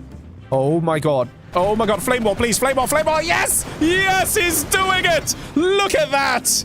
Gorgeous! That dozer needs to stay alive, though. No, don't traffic jam. No, don't traffic jam. Oh, my God. Don't. No. Flame bullet. No. Don't go that way, dozer. No. Oh, that's dozer dead. That's not looking good here. Dozer hunted Marakar. Fighting like a legend, losing the War Factory too, and that is the GG's just about with the kill. If that War Factory didn't go down, if that dozer didn't go down, then Marakar would have actually had a chance because he did destroy the arms dealer. There was a new base that had to go up for ExCaL. Oh my God. What a game. What a game. Very good response there from ExCaL, who just about managed to kill off that last dozer plus the War Factory. If that War Factory and dozer survived, that would have been it. That would have been it. Let me ask the players, you guys want to turn it into a BO15? Let's ask. Might be a little optimistic here, but nah. Marakar's had a good time. He's like, we're done. Okay. Good luck. Enjoy. The GG's. Oh, man. ExCaL VC. Let's see if we can have a quick voice chat with Mr. ExCaL. Ladies and gents, if you have your questions, get them ready now. Now, I say. Oh my God, look at this, man. This moment, killing those three quads. So beautiful. So good. ExCaL says he's up for a voice chat. Let's have a quick chat here with Mr. ExCaL. The almighty legend, the beast. The YouTube audience was right. ExCaL takes the set here tonight. Mr. ExCaL, GG's, congratulations, good sir. Good evening. Yeah, thank you, GG's. And thanks for streaming. Thanks for Jazz and Piddox for hosting as well. Yeah, like, how was the set? How are you feeling? It's really good. I think all the games were really, really good. So I think we got a nice show match. Hopefully got some nice contribution to the World Series this year as well. So, yeah, big success, I would say. Yeah, in total we have €530 donated. Seriously? Yeah. Oh my God. No, it's That's great. Unbelievable. That's unbelievable. I know. So, yeah. you know, we do another one tomorrow, you know, get that number even higher, you know. Oh my God, yeah. I mean, it's good times for Zero Hour at the moment, isn't it? I mean, let's keep this wave going, you know, the source code, all the streams, it's good stuff. Yeah, 100%. Man, those were some tough games, man. Like, was there any point where you were, like, wiping the sweat from your brow, or where you were like, nah, I got this? I mean, you know, we're mates and we knew it was a show match, so I'm just trying my best each game. I knew each game's going to be super hard. And I think every game was a GG pretty much, wasn't it? Like, there wasn't just one that was a stomp. Every game was a bit of a slog, to be honest. So, yeah. True. No, very hard games. There's one question that I do have, though. I'm really curious. In that match... God, I forgot the name. I think it's Arctic Arena. When you were demo and Marakar was infantry, did you have a gut feeling he would go helixes? Yeah, I mean, I think it's the only viable thing to do, really, because if you don't do some like critical damage or clear the map early on a map like that, I think GLA just takes over everything. Is the problem there? So, as matchups go, I guess it's classed as a 1-1 matchup, but you got to be on your toes, because if that Lix does get in, then yeah, you can definitely lose to it, that's for sure. You wouldn't say that like Dragon Tank spam from 2 War Factories would have a good effect? You would say a Helix really is necessary to deny that map control? I mean, even if you clear the mid, the GLA is still going to probably get minimum 3 to 4 oils. Yeah, and fair. If he then harasses you with the tech, like you can maybe clear the mid with the flamers, but you might also lose like half your trucks to 1 tech RPG as well, so I think it's pretty difficult. I think it's a matchup where you just sort of YOLO a bit as Inf. Like, 2 War Factories might catch someone off guard, so yeah, you just you commit with something and hope the GLA makes some mistakes, basically, I think, on that map. Yeah. Whereas, like, on Vendetta, Inf maybe was stronger, you know? Inf won both ways there, so... Yeah. But there's no oils, you see. Well, there are oils, but not viable oils that the GLA can, like, take early on, so... I think, it's interesting. I think Marakar was doing really well in that very first match, the very first match of this evening, when he was, when you were infantry, and it felt like he was doing well, and he just then completely changed his strat, and he expected you to go Lix. Like, he started building stinger sites, he literally changed it to quads, he didn't even try any tech RPG or harassment. Did you notice that as well when you were playing? Like, hey, is he going anti-licks, or you were just focused on your thing? I go licks a lot, so he maybe expected it. I don't know. He'll probably tell us that. But I think mixing it up's good sometimes. On that map especially, you can get outposts in the GLA's base, so I think licks and outposts is good. Yeah. No, that's nice. Map. Yeah. Also, AKA's magic, man. Let's talk about that, right? When you were getting pushed. Firstly, I have PTSD from the World Series finals on that map, because that's where I lost the finals. Yeah. Well, but yeah, go ahead. Yeah, you definitely redeemed yourself, I'd say, because that was one hell of a comeback.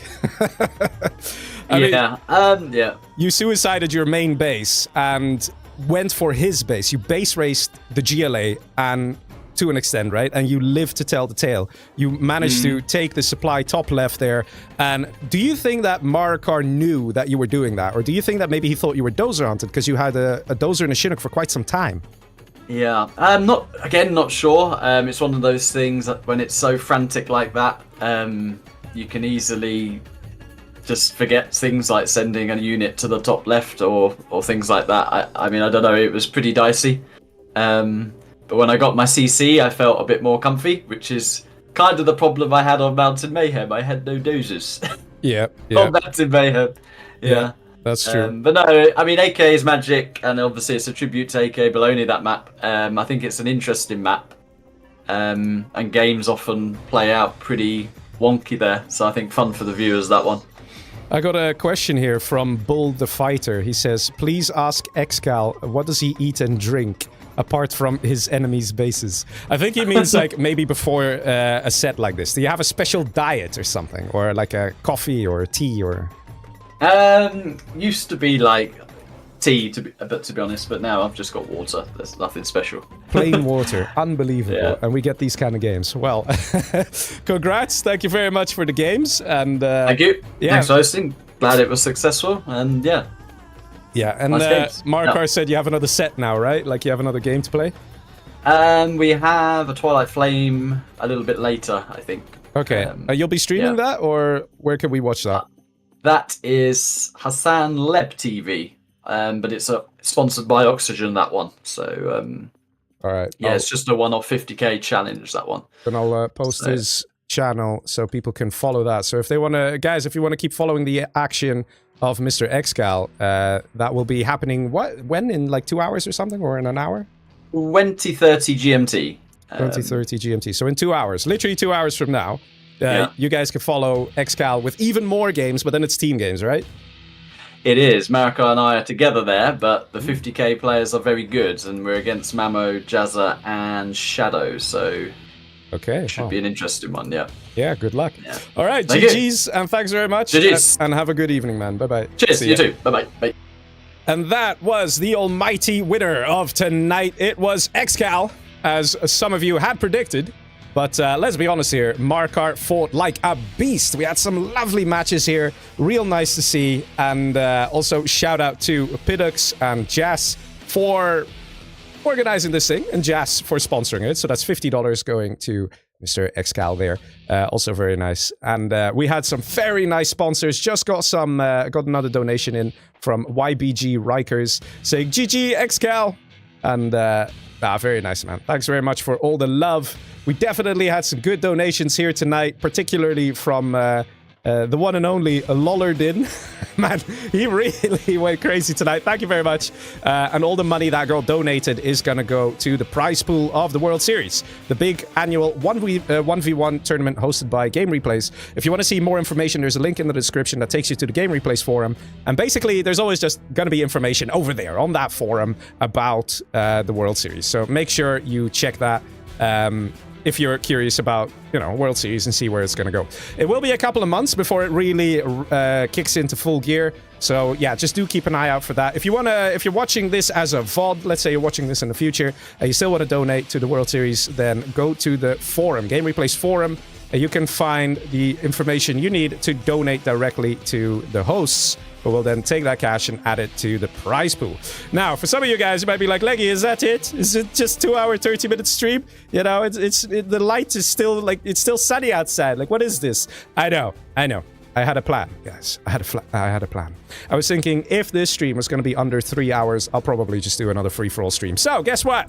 In about half an hour or so, we'll pull up a nice free-for-all stream. We're going to continue tonight. It's not over, man. We're going to have more streams. Let's do it.